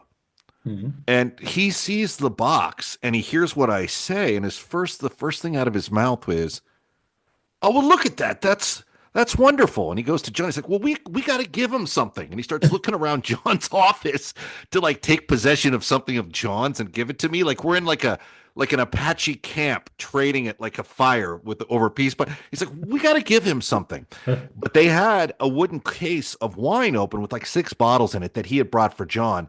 And John picked one of those bottles up and handed it to Francis to hand to me. And I remember just thinking, like, stunned, thinking that whatever it was in this wooden crate was probably the equivalent to gold bars. And I just remember saying, Yes. going, "Oh, wait a minute. That's way too nice." And I just let it slip. I said, "You should kiss somebody else's ass with that." Milius, who's got the stub of a cigar in his mouth, again, non-smoking building, but he's lit up, takes it out of his mouth and goes, "Well, right now we're kissing your ass with it." And If you had the presence of mind, if only you had the presence of mind to have like a silver or a gold Sharpie in your pocket Oh. and get Francis to sign that bottle for you, yeah. You know, it's so funny. I've never thought of signatures for myself, but you're absolutely right. But what was so funny is they knew they both, you can easily see why both guys were so beloved. It was just the way they were about the whole thing. Like, it was just one of those moments. And I didn't open that bottle of wine up. I don't think ever. I don't even know where it went, but I remember Loda, because we just started dating. She's like, "What? How did you get the?" Because she knew John. She'd stop by his office. And I'm like, "You're never going to believe who was in there." And it was just one of those moments where, and John just takes the cigar and he's like, "Right now we're kissing your ass with it." And he follows that up by, "Don't worry, we got good connections with the Godfather," meaning like there's more where that came from, but it was so funny. And, obviously. So I'm not trying to conclude the conversation, but I am steering it in another direction. You should, because that part of it's over. So Fairy Tale Theater. Yes. I also had just started, I had already finished the Goldilocks, and we were still doing other things there when I met my wife. Right. Now Patty worked for ABC, but she didn't work at the studio. She worked at the central office in the corporate offices in Century City. But she was on the lot. We met at a seminar thing. They would do these programs for management, we met at one of those, and then she was doing fixed asset accounting, and she came to the studio lot to do some sort of audit, and and I met her in the videotape building, because they were tagging equipment and stuff like that. So I asked her if what she was doing after work. So our first date, we went up to stage 59, where Fairy Tale Theater was doing Pinocchio. Nice. Okay. Is that Paul Rubens? Was Paul Rubens Pinocchio? Paul Rubens was Pinocchio. Geppetto was Carl Reiner. The fairy godmother was Lainie Kazan. The two guys who take Pinocchio to the gypsy were Jim Belushi and Michael Richard. And the gypsy was James Coburn. Unreal. How's that for first date? Yeah, that's pretty impressive. I got to admit, that's a stacked lineup. That was, and then we went to dinner. We watched a little bit with. Where'd you go to dinner? 59. We went to dinner on a place that's not there anymore, on Hillhurst, in Los Feliz, an Italian restaurant. Mm. And then the last year that I was at Warner Brothers, we were doing Argo, the movie Argo. Right. With Affleck. Ben Affleck. Ben Affleck is another great person to work with. Really wonderful. Yeah. To work with. We were contacted about it, but that's for reasons we'll get to at another time. Anyway, so as I'm watching dailies every day, I'm having flashbacks to ABC, because in 1979, I was still an assistant, but I was getting upgraded to cover the news, to cover for ABC News. And a lot of the Iranian hostage stuff is going on. In fact, we created the show Nightline because of the Iranian hostage thing. It started out as a news brief after the 11 o'clock hour, so the 11:30 hour, and it started out as a news brief and then turned into Nightline. This, the thing that I don't even know, is it still on? Is Nightline still on? Yes. Okay. So in with my Fairy Tale Theater stuff,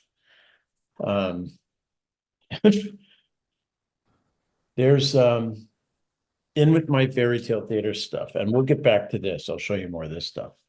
Was a company newsletter. Look at that. Iran. Yeah. Yeah. No, I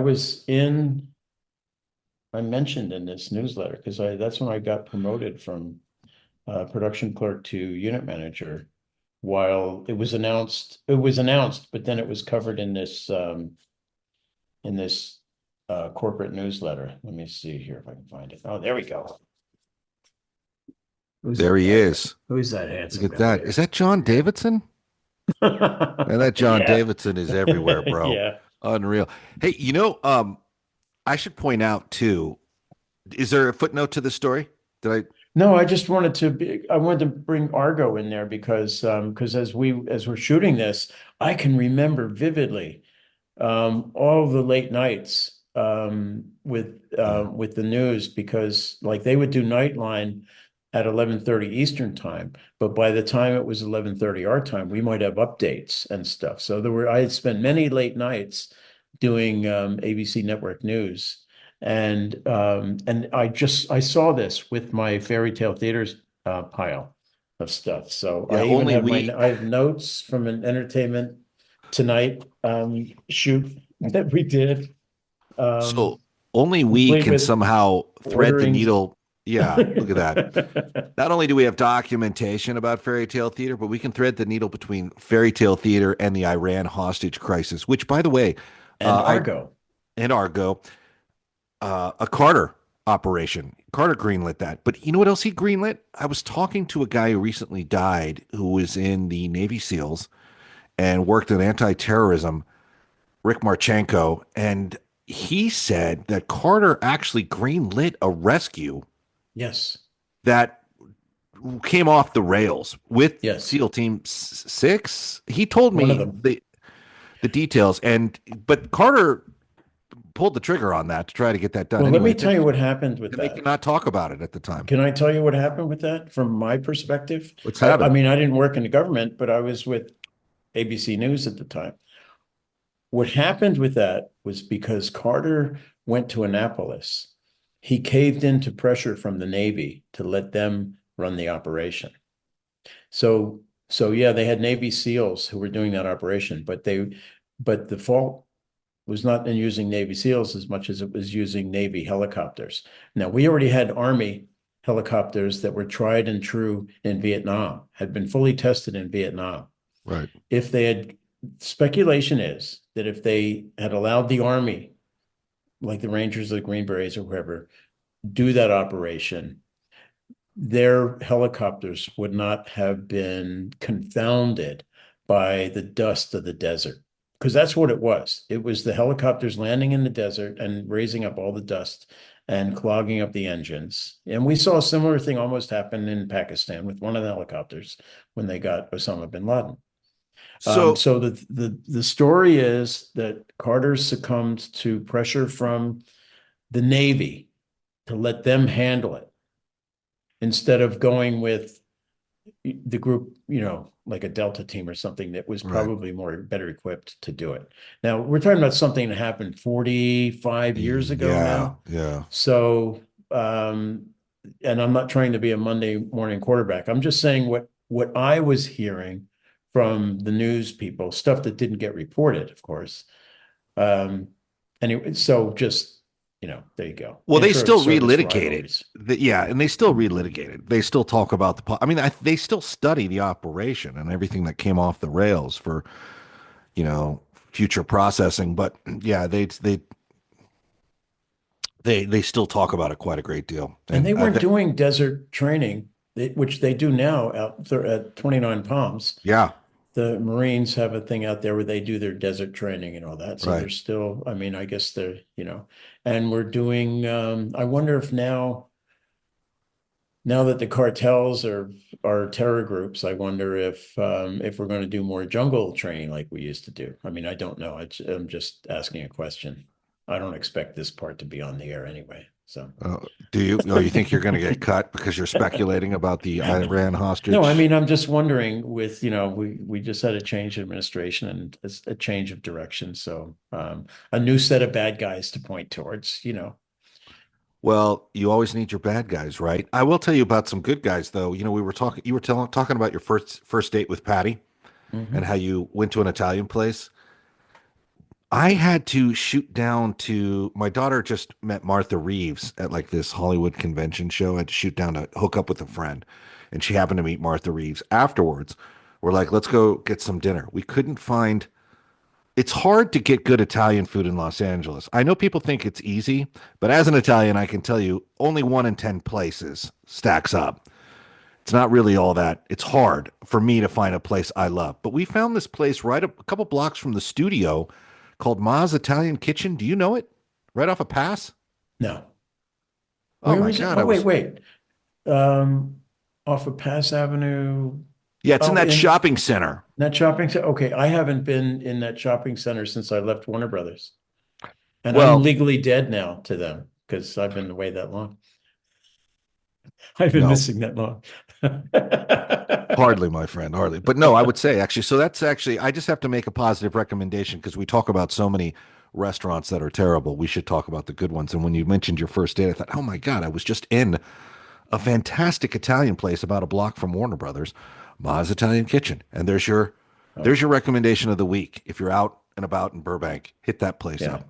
Anyway, Well, the place Patty and I went to is no longer there. It was called Villa Lasagna. hmm, It was on Hillhurst, north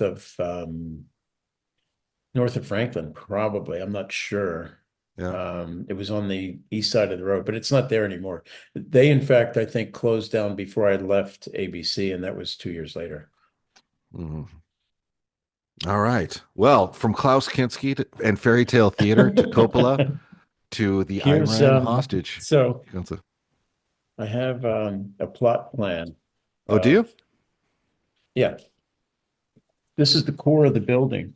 Oh, look at that. Stages 57 and 59. So that hallway in the middle of all these rooms, okay, that's a hallway. Right. That's where I you met saw Klaus Klaus? Kinski. Yeah. Now, do you refer to him as Mr. Kinski or Klaus? Um, how do I refer to him? I mean, he was always not, I was never that informal. Actually, that's not true. I don't remember if I even addressed him at all, but I mean, it's a horrifying prospect to be introduced to him, isn't it? Oh my God. Yeah. No, I'm sure I was. Um, he was kind of quiet, but it was just, I'll never forget the intensity, just you know, the energy he exuded. He just exuded energy. You Yeah. know? Yeah. How cool It's is like that? Do you want like his a phone powder number? keg. Do you have his phone number Not in the any book? good anymore. Well, I've got a bunch of phone numbers. Who was he here. repped by? Do you remember who his representation was here in the I, States? I have no idea. I have Oh, no idea. man. If this were the I think Claire Barrett Young was the one who, and sadly we lost her a couple of years ago. She did that show. If she held on to her stuff, then maybe she could Yeah. tell you, the thing, here's the really nice thing about ABC, and I complain about ABC all the time, but here's the really nice thing. They wanted everybody trained in every kind of a show. Good. The thinking was that at the time, we have to go back 40 plus years. At the time, the entire network was connected by AT&T coax cable. So the feed would come out of New York. It would broadcast in New York, but the feed to the network would come out of New York and it would go across the country. And there was a big switching station in Wichita, Kansas. Mhm. If there was a storm in Wichita, it would make the West Coast feed glitchy. So anybody picking up the East Coast feed off the coax cable would have a glitchy sort of feed if there was a big storm in Wichita. Huh. When the '84 Olympics came around, that's when they hooked everything up with satellite. They built a big satellite array out of what's now the Prospect Studios. So the studio is all hooked up by satellite, but it wasn't. It was Okay. coax cable at the time. We would ship tapes. We would integrate commercials, format, do captioning, all that, and actually physically ship the tapes to New York to broadcast. And 90% of the population of the country at the time was watching the New York feed, because New York would feed the entire East Coast, and you've got to have like 30% or more of the population just lives between Boston and Richmond. So the entire Okay. Eastern and Central time zones are fed by the East Coast feed. Some of the Mountain time zone is, some isn't. The rest of it then is broadcast by the West Coast. So the West Coast does the Pacific. Hawaii doesn't even get stuff for another week. 40 years ago, we would ship the tapes to New York. And then we would ship tapes to Hawaii, who would air. They were exactly a week behind in all the primetime programming. So the positive compliment is that ABC cross-trained people and how to They handle every trained type of. everybody and everything. And because and because the network was a delicate sort of thing with the coax cable, there was always a danger that we'd go off the air. So they kept engineers. They would pay engineers. They called it Green Line. They would pay engineers to be at the studio doing nothing in case they had to fire up a studio and put something on the air, even if it was hand puppets. All right. So we were trained in every kind of show that there was. So I did game shows, I did soap operas, I did news, I did what they called strip shows. They weren't strip shows. They were the sitcoms. They just called sitcoms. They called them strip shows because you would produce and order them in strips. We did what else? What other kind of shows are there? The one thing I didn't do was movies. I didn't do movies of the week. I would provide stuff for them. And so there was always a little bit of involvement, and then they would get delivered to me to make sure they got on the air. So I didn't do that. And most of the programming was hired out. It was Aaron Spelling and Leonard Goldberg, they would be sending shows to us to put on the air, and then like we shot Welcome Back, Kotter on our lot. And that was a Comac production, but they actually shot it on the lot. But then like Barney Miller was shot at ABC, but not. Those were both shot in LA, right? Miller and Barney Miller was shot at the Vine Street stage at the time. It's now an Academy installation at Fountain and Vine. It was called the Vine Street Studio. They did that there, and then they moved it to Sunset Gower. As we were approaching the Olympics, we took over almost the entire Sunset Gower studio, and we did General Hospital there. We did Benson, Who's the Boss, Soap. The second season onward of Soap. Hey, that was a funny show. That was a good show. Yeah. When I first got to speaking of Billy Crystal, Soap was in production, and I remember it was almost my first week working there. I ran into Billy Crystal in that core where I met Klaus Kinski. And I had seen him when I was in college. I had seen him at the Academy of Music in Philadelphia, where he opened for Dionne Warwick. And I was not lying. I told him that I enjoyed his show more than I enjoyed Dionne Warwick. She was good, but Billy Crystal was the real standout for me. Oh, you know just what to say to a star, buddy. No, but it was the truth. It was the truth. I get it. Because I don't. Look, you know me. hey, I don't blow smoke. You don't. It's just convenient that he's there and you happen to see that show and like it so much. Someone should put a plaque on that hallway and say, "This is the spot where Bill Daly met Klaus Kinski and survived." It should be ... and survived. Don't you think? That's the way every meeting with Klaus Kinski should be survive. Yeah. Because not everybody did. But Billy Crystal, and Rona by the Barrett had her office in that building. Oh, really? She was originally in that's your area code. She was when I first started there, she was somewhere else on the lot, and then she moved to that building, the core. There was a big room in the ground level below where the control rooms and stuff are, and she was in there. And I have to tell you, Rona Barrett was one of the sweetest people you can imagine. Good. And her assistant at the time, we're talking about the 70s, her assistant at the time was Bill Harris. You remember Bill Harris he was like an entertainment guy who would be on Showtime. He would introduce movies on AMC. If you look him up, he had blondish hair, bushy mustache. Bill Harris was her assistant or associate at the time, working with Rona Barrett back in the 70s. And both of them were the most wonderful people you could imagine. They really were so sweet. That's good to hear. Do you remember that? Do you remember when the show Soap did like the Rosemary's Baby storyline?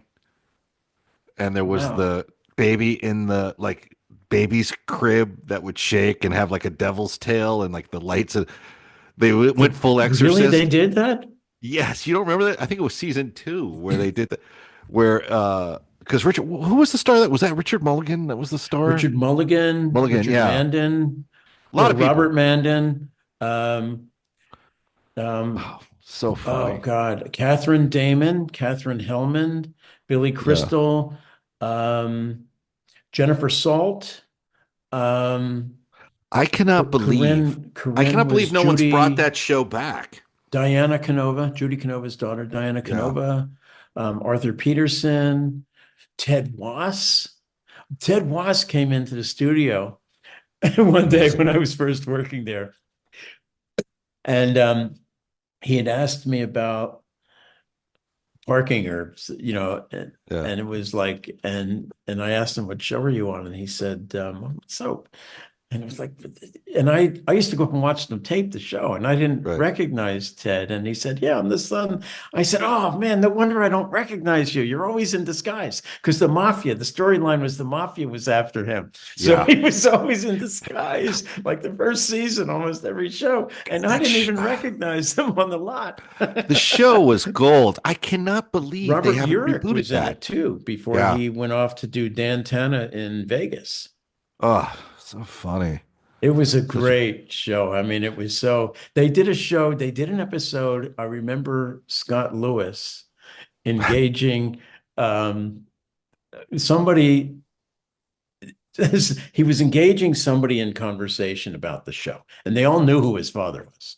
Yeah. So he said they did it, and Scott came in and he was talking about how his father just couldn't stop talking about this one episode where the Helga character, and I'm sorry, I can't remember the actress's name. She just passed away last year too, because she went on and became Benson's assistant when Benson did the spinoff.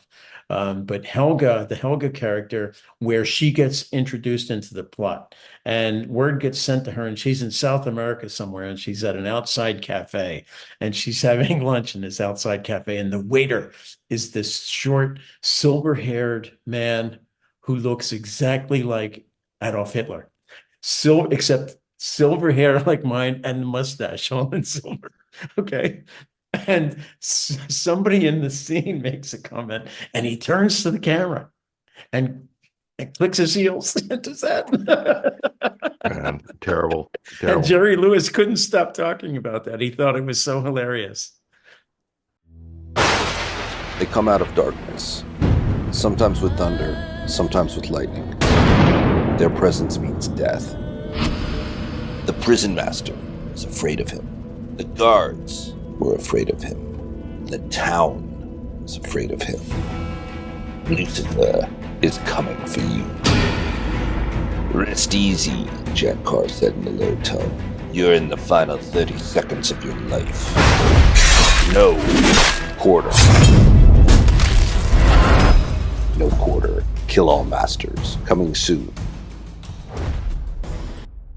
Yeah, that show was gold. Did you ever work with Ted Knight?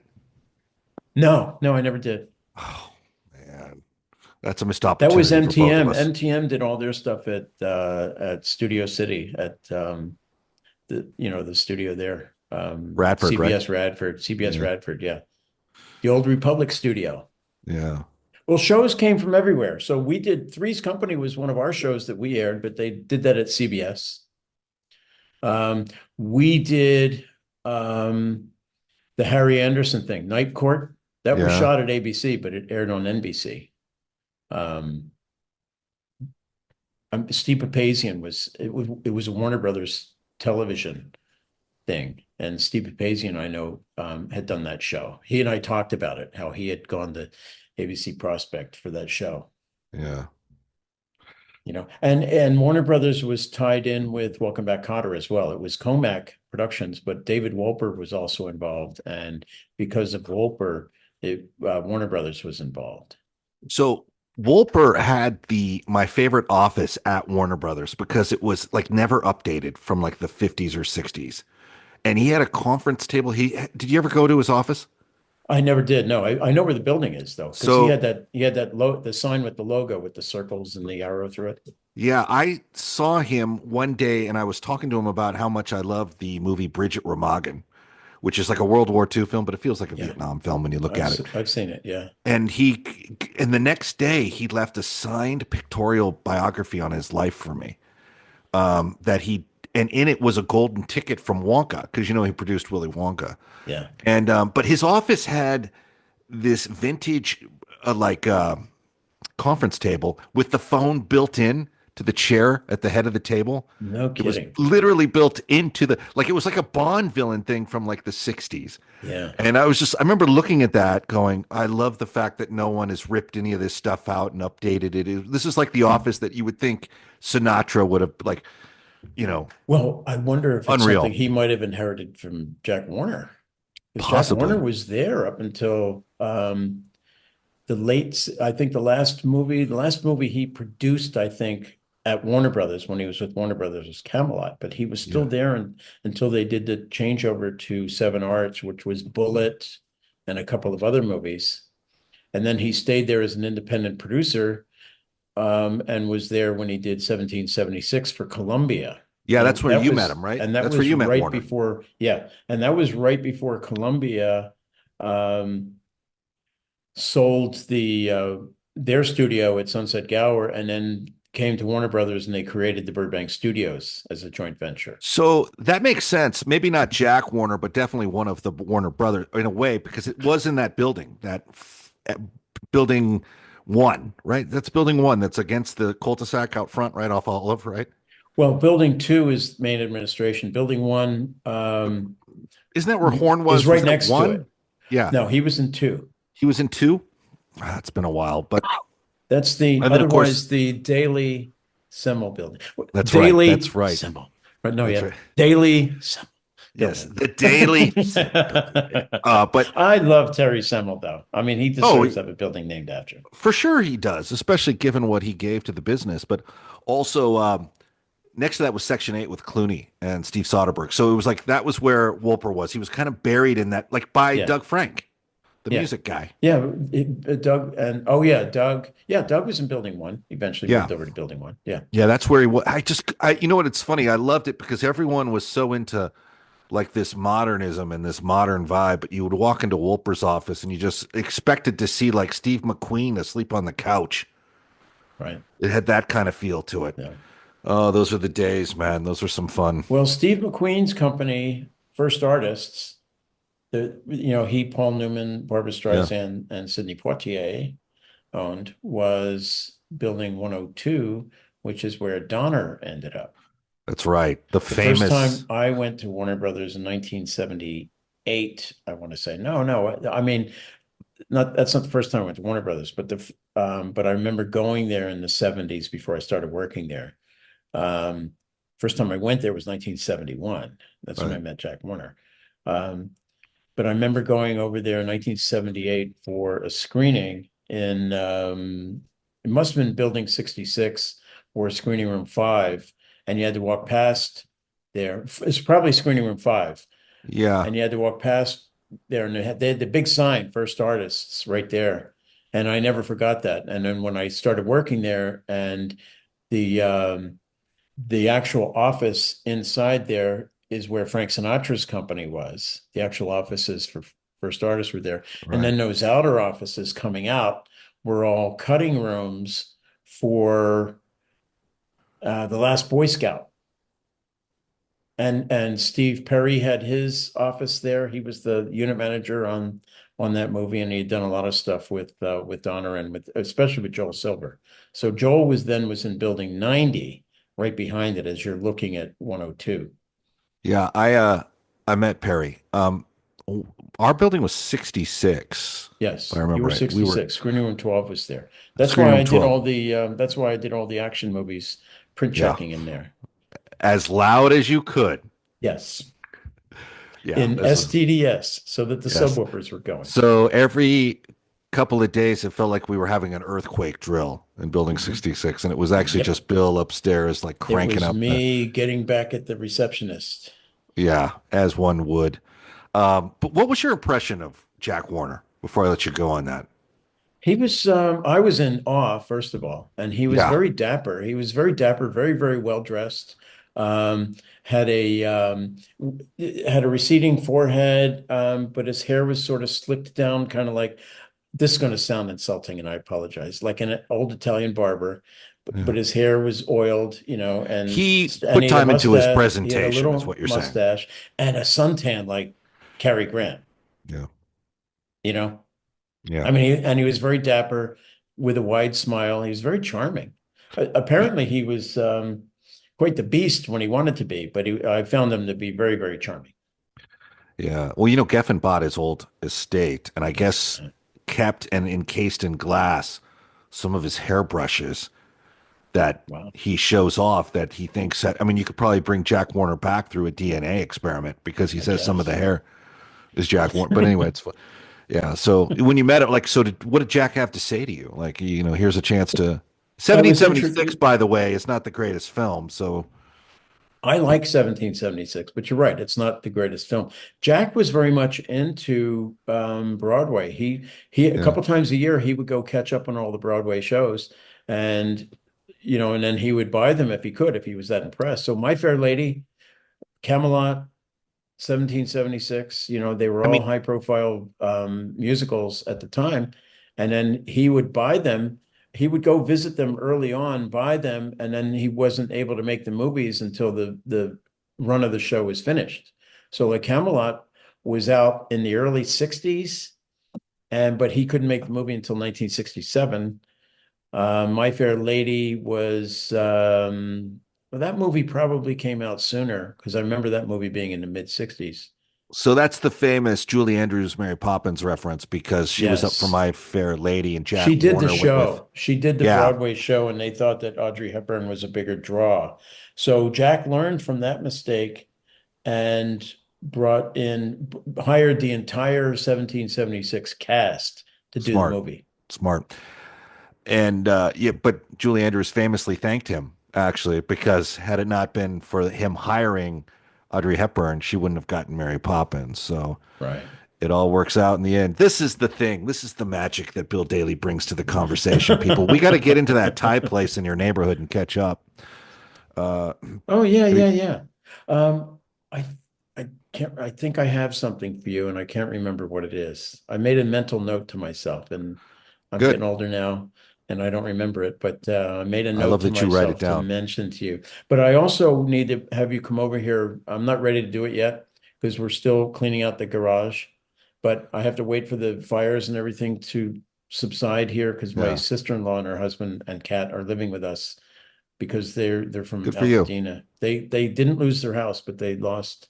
They're behind the crime scene tape, and they can't get to their house now because the neighborhood's been shut off. Well, that's good that you offer some hospitality where needed, and we've But been I in have that zone posters. quite a I bit. have posters. I have thousands of posters. I bet. I want to get to you about that, but let's carve out a time. Stay tuned. I have a question for you off air, but anything anyone needs to know about related to the Bill Daly Machine, other than your upcoming option on No Quarter Kill All Masters? Yeah. Am I? have it Yeah. you can have Am it I? for cheap. Oh. Should I option this book? Look at that. How much could I option this book? Guy with your skill I set, think I have $20 in my pocket. I think we can go for Have 20 you heard the bucks. story about George Clooney when they did Which Ocean's one? 11? Okay, when they did Ocean's 11, and he was one of the producers of it, along with Yes. Soderbergh. He sent the script, and he paper clipped a $20 bill and a note to it, telling Julia Roberts, "I hear you get 20 a picture now." Funny. That's so funny. That's I have a pretty good Julia Roberts story from that production, but I should save it off air because it reveals something. And we just don't want to tell the world what certain things. Okay. Anyway, but I hope it's not something negative. No, not at all. Not I've at all. never had a negative experience with her. no, neither have I. Neither have I. But Okay, it's just good. it's you'll laugh at it, but it's not the kind of thing we should tell the world. Okay. We do have Alrighty. respect for people here.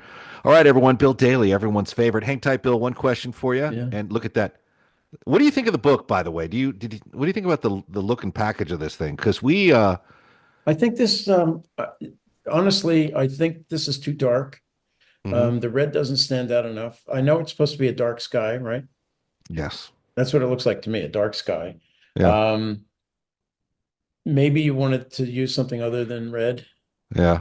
I don't know. know, but I mean, asking. Your quotes inside. Presumably, you want my honest opinion. I didn't think. Yes. See, I like this better. Oh, there you go. You can see. There you go. You can see the fuse is lit. Yeah. You know, you can see it's lit there, but it's hard to. You don't know if that's the sun trying to come through or not. Yes, I did. Well, here's the thing. This is part of the quote that you used inside the book, but it's also part of the review I left with Amazon. And that was that the thing I found really remarkable, the writing was so vivid. It felt really? like to me that you were recalling it from memory rather than making it up. You know what I mean? Yeah, that's a compliment for sure, especially coming from so you. I thought that was the thing that impressed me the most was the writing style was just so vivid. You know, thank you for that. One of my favorite like, I guess, takeaways came from my mom, where she goes, I did not expect to like this book. She's like, I was surprised. I did not expect to like this book. I loved this book. I did not expect to like it. And I was like, okay, maybe we'll put that on the cover next time. I was not expected to like this, but I did not expect to like this book. Anyway, just kind of funny. But I appreciate you actually even picking up a copy. It means a lot to, people who are trying to put the story forward when you do that. So thank you. Oh, you're welcome. And we will see you soon. Okay. But don't threaten me. Go ahead. So I took this, as I mentioned before, I took this out of the notebook. We used to keep these notebooks and they'd go out, they'd send out and have some company make these books for us. And they'd have like the logo of the show on there or a picture associated with the show. And then your name would be gold leafed onto it and stuff. So, and I had a whole lot of those books from the various shows that I did over the years at ABC. But eventually I'd give them away. Somebody would see it and go, oh man, that looks nice. Like Academy Awards and the Emmy Awards and stuff like that. Oh, that looks nice. And I go, wait, do you want it? And I give it to them. So, cause I don't, even when I was at Warner Brothers, I gave most of the swag away. Yeah, I'm the same way. I didn't really need it. I appreciated it when they gave it to me. But there was always somebody else talking to me who was envious of it all. And I thought, okay, well, if this will make you happy, I'll be sure to give it to you. So I'm trying to take this thing away. So I put these clips on it. So I topped it off with a memo. This was the most important thing to me at the time. This was like a rap party. This is a memo from Shelley Duvall about where the party was going to be. Okay. But so after, where was it? It was at a place called Via Tosco, 4444 Sunset Boulevard at Virgil. All right. At Virgil, Via Tosco. So Sunset and Virgil, it's probably part of Children's Hospital now. Yeah, probably. It's down there. Good place though. And then I have notes. I have no idea why I wanted to talk to Ken Freeman or Furman. I think he was a producer at Entertainment Tonight, but I have notes. Nice. In there. I don't know what was so important about makeup and wardrobe that I had to write it there. But then we had a scene breakdown. Right. For everyone. And then these are green page and yellow page. Nice. Green page, then blue page and pink page revisions on the schedule. And these are notes about extra equipment and stuff we were going to need on particular days of the shoot. And you can see you're constantly changing. You'll see the handwritten notes in there. And then we have the script. There's a rundown, a scene rundown, and then the script. Okay. This clip doesn't want to come all the way through. Please tell me there's a scratched out page where Klaus Kinski submitted his opinion on the on the makeup and the makeup Here's test. one. Here's one that went late in the day. So it said exterior house day, but it was running late, so now it's dusk. Did they shoot You day for adapt. night on that? You adapt. No, you Yeah. adapt to. Yeah. Well, it's almost all shot on a stage. So the one that we were talking about, Beauty and the Beast, would have been stage 59, but they also used a real chateau up Yes. in Lake Arrowhead. They rented a space up there, and they actually took a film crew. That wasn't video. All this other stuff was video. Yeah. They took a film crew up to the chateau in Arrowhead. Right. You have to Um, set the stage. So here we go. Here's well, that's where the chateau is, I think, where Beauty lived with her father. And they had actual horses and stuff up there. I don't know why. This must be my assistant's handwriting. Look at that. We did hot costs every day. You try to figure out what the cost was as you go along. You're doing hot costs in case they need to make revisions to bring the budget down. This show, this particular one, Goldilocks, was exactly on budget. They might have come in actually a little bit under budget. It was very with a very savvy crew, and who was already well experienced by the time this one came along. And you had a highly professional cast who didn't mess around. Here's a memo from Nancy LaBounty. She worked for corporate. She had been a unit manager. The politics of that place are too complicated to explain, but they divided up your typical unit manager's duties into two different areas. So she would do she would get the budget and everything for me, and then she would alert corporate about all that stuff. There was always somebody looking over our shoulders. Keep all that stuff out. Bring that to lunch with us when we get together. I'd love to read it. Sure. Here's these are my handwritten rundown of costs of set construction. Yeah. Carpenter, drapery, special effects. Oh, this is not set construction. Okay, this is I think an estimate of what we thought it was going to be going in for the stage for fantastic. carpenter, drapery, scenic. Here's a memo from me to Klaus. Fuchs. Like the presidents, I changed my signature when I left ABC. I did the same thing when I left Warner Brothers. I changed Did you? my signature. Yes, ever so slightly. This is only very slight. I don't And do is the that- B's.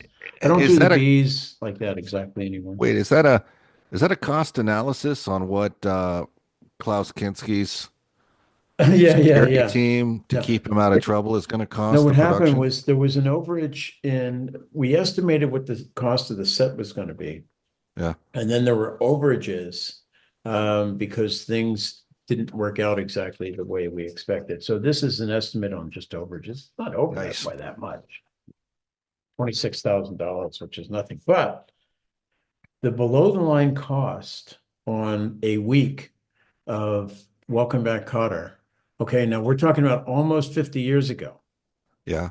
Okay, we're not talking about 45 years ago. We're going back 7 years before this. Okay, so almost 50 years ago, the weekly below the line cost to Welcome Back, Kotter was only 50 grand. Really? And that was the first day you would only have you'd have a stage manager there, maybe an AD. Of course, you have the director, but he's above the line. You'd have a prop person and maybe makeup and wardrobe because they're starting to work on what the costumes are going to be, anything that's special for that episode. But so the first 2 days, it was everything in a rehearsal hall, and Yeah, everything was in a rehearsal hall, and they weren't even thinking about blocking for camera yet. That's something the Huh. director and the stage manager would work on after hours. So if it starts on Monday, you're doing your cast read through and everything Monday, and then they start blocking a little bit in the rehearsal hall. And then Right. Tuesday they continue blocking. They're rehearsing in a rehearsal hall again, and they're working on any script revisions that might not be working out for the actors, whereas it's hard to match up dialogue with their action and stuff like that. And then it would be typically a half a day on a Thursday, or a Wednesday, where like a Wednesday afternoon, maybe, but probably not. Maybe they'd start thinking about blocking like some of the camera stuff. And you're still in a rehearsal hall. Then Thursday, they actually go on the stage. And that Thursday is when you're starting to incur some expense because you've got a Right. full-on crew, and you're taping the floor with all the camera blocking and setting the lights and all that stuff. And then Friday would start a little bit later. They'd start closer to noon. The cast would come in. They would tape. They would do whatever tweaks they thought they needed to do. They would tape it before a live audience around 4 o'clock, and then and that was a full-on it's sort of like a dress rehearsal. I mean, it functioned as both a rehearsal, a full-on dress rehearsal, but also they taped it so they could use it. And then they would break and reset for an hour and a half, and then they'd come back and they would shoot the show at 7 o'clock on a Friday night, and With an audience would be at there. 7? Audience would be there for both. Mhm. Then the audience would be let go, and the cast would come back and do pickups, whatever kind of pickups they might need. And that was your typical week. And it was pretty much a well-oiled machine, and your below the line was about 50 grand on a show like that, believe it or not.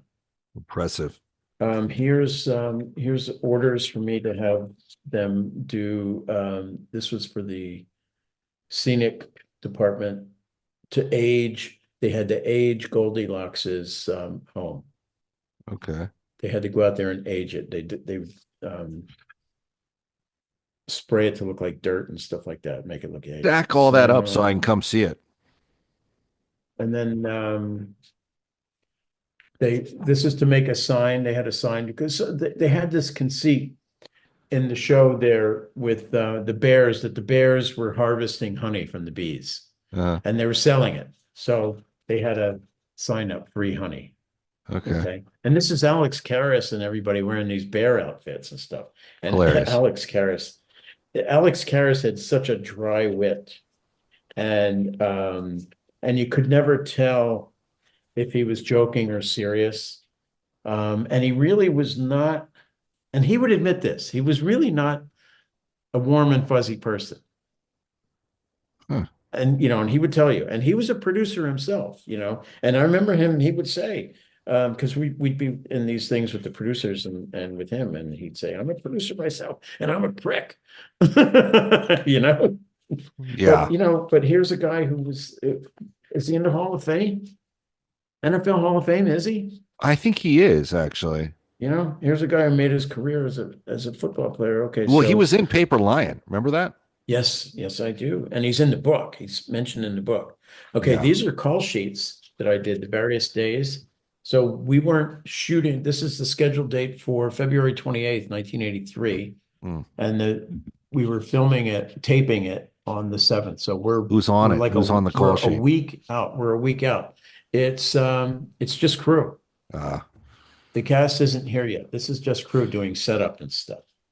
And by then, they're all saying, we're going to have Klaus Kinski here in a week. Yeah, we're going to have Klaus here. And you guys better watch out, because Klaus is kicking ass and taking names.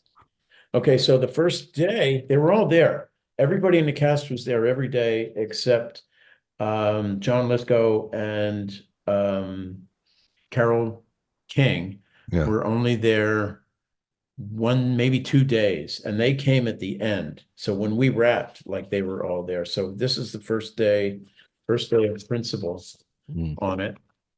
See, and I figured out these clever ways to fold up my call sheets. Very clever. But look, you see who the manager was? And then I had to sign off on it. There you go. Look at that. Before sending it out.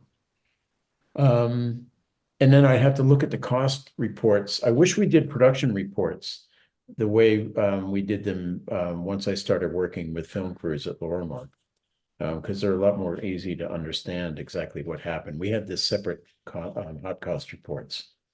And then, but I made a note of what time we wrapped. So here we started at 8 a.m. and we wrapped early. We wrapped at 3:45 p.m. Good. That's a here we well-oiled wrapped machine at right there. 5:33 p.m. A 9 a.m. call, and we wrapped at 5:33 p.m.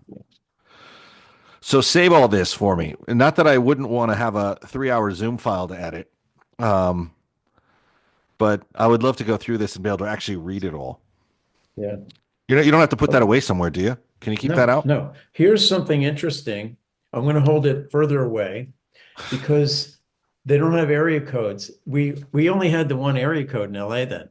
So everybody was in the same area code. See, these are 7-digit phone numbers. Wow. Hard to believe. I wonder what happened to some. God bless you, man. They had a really good crew. I got to tell you, they had a really, really good crew doing these. We used to complain about the engineers all the time. But they were really good at what they did.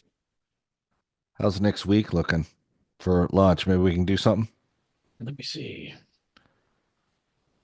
me see. Check it out. They come out of darkness, sometimes with thunder, sometimes with lightning. Their presence means death. The prison master was afraid of him. The guards were afraid of him. The town was afraid of him. Lucifer is coming for you. Rest easy, Jack Carr said in a low tone. You're in the final 30 seconds of your life. No quarter. No quarter. Kill all masters. Coming soon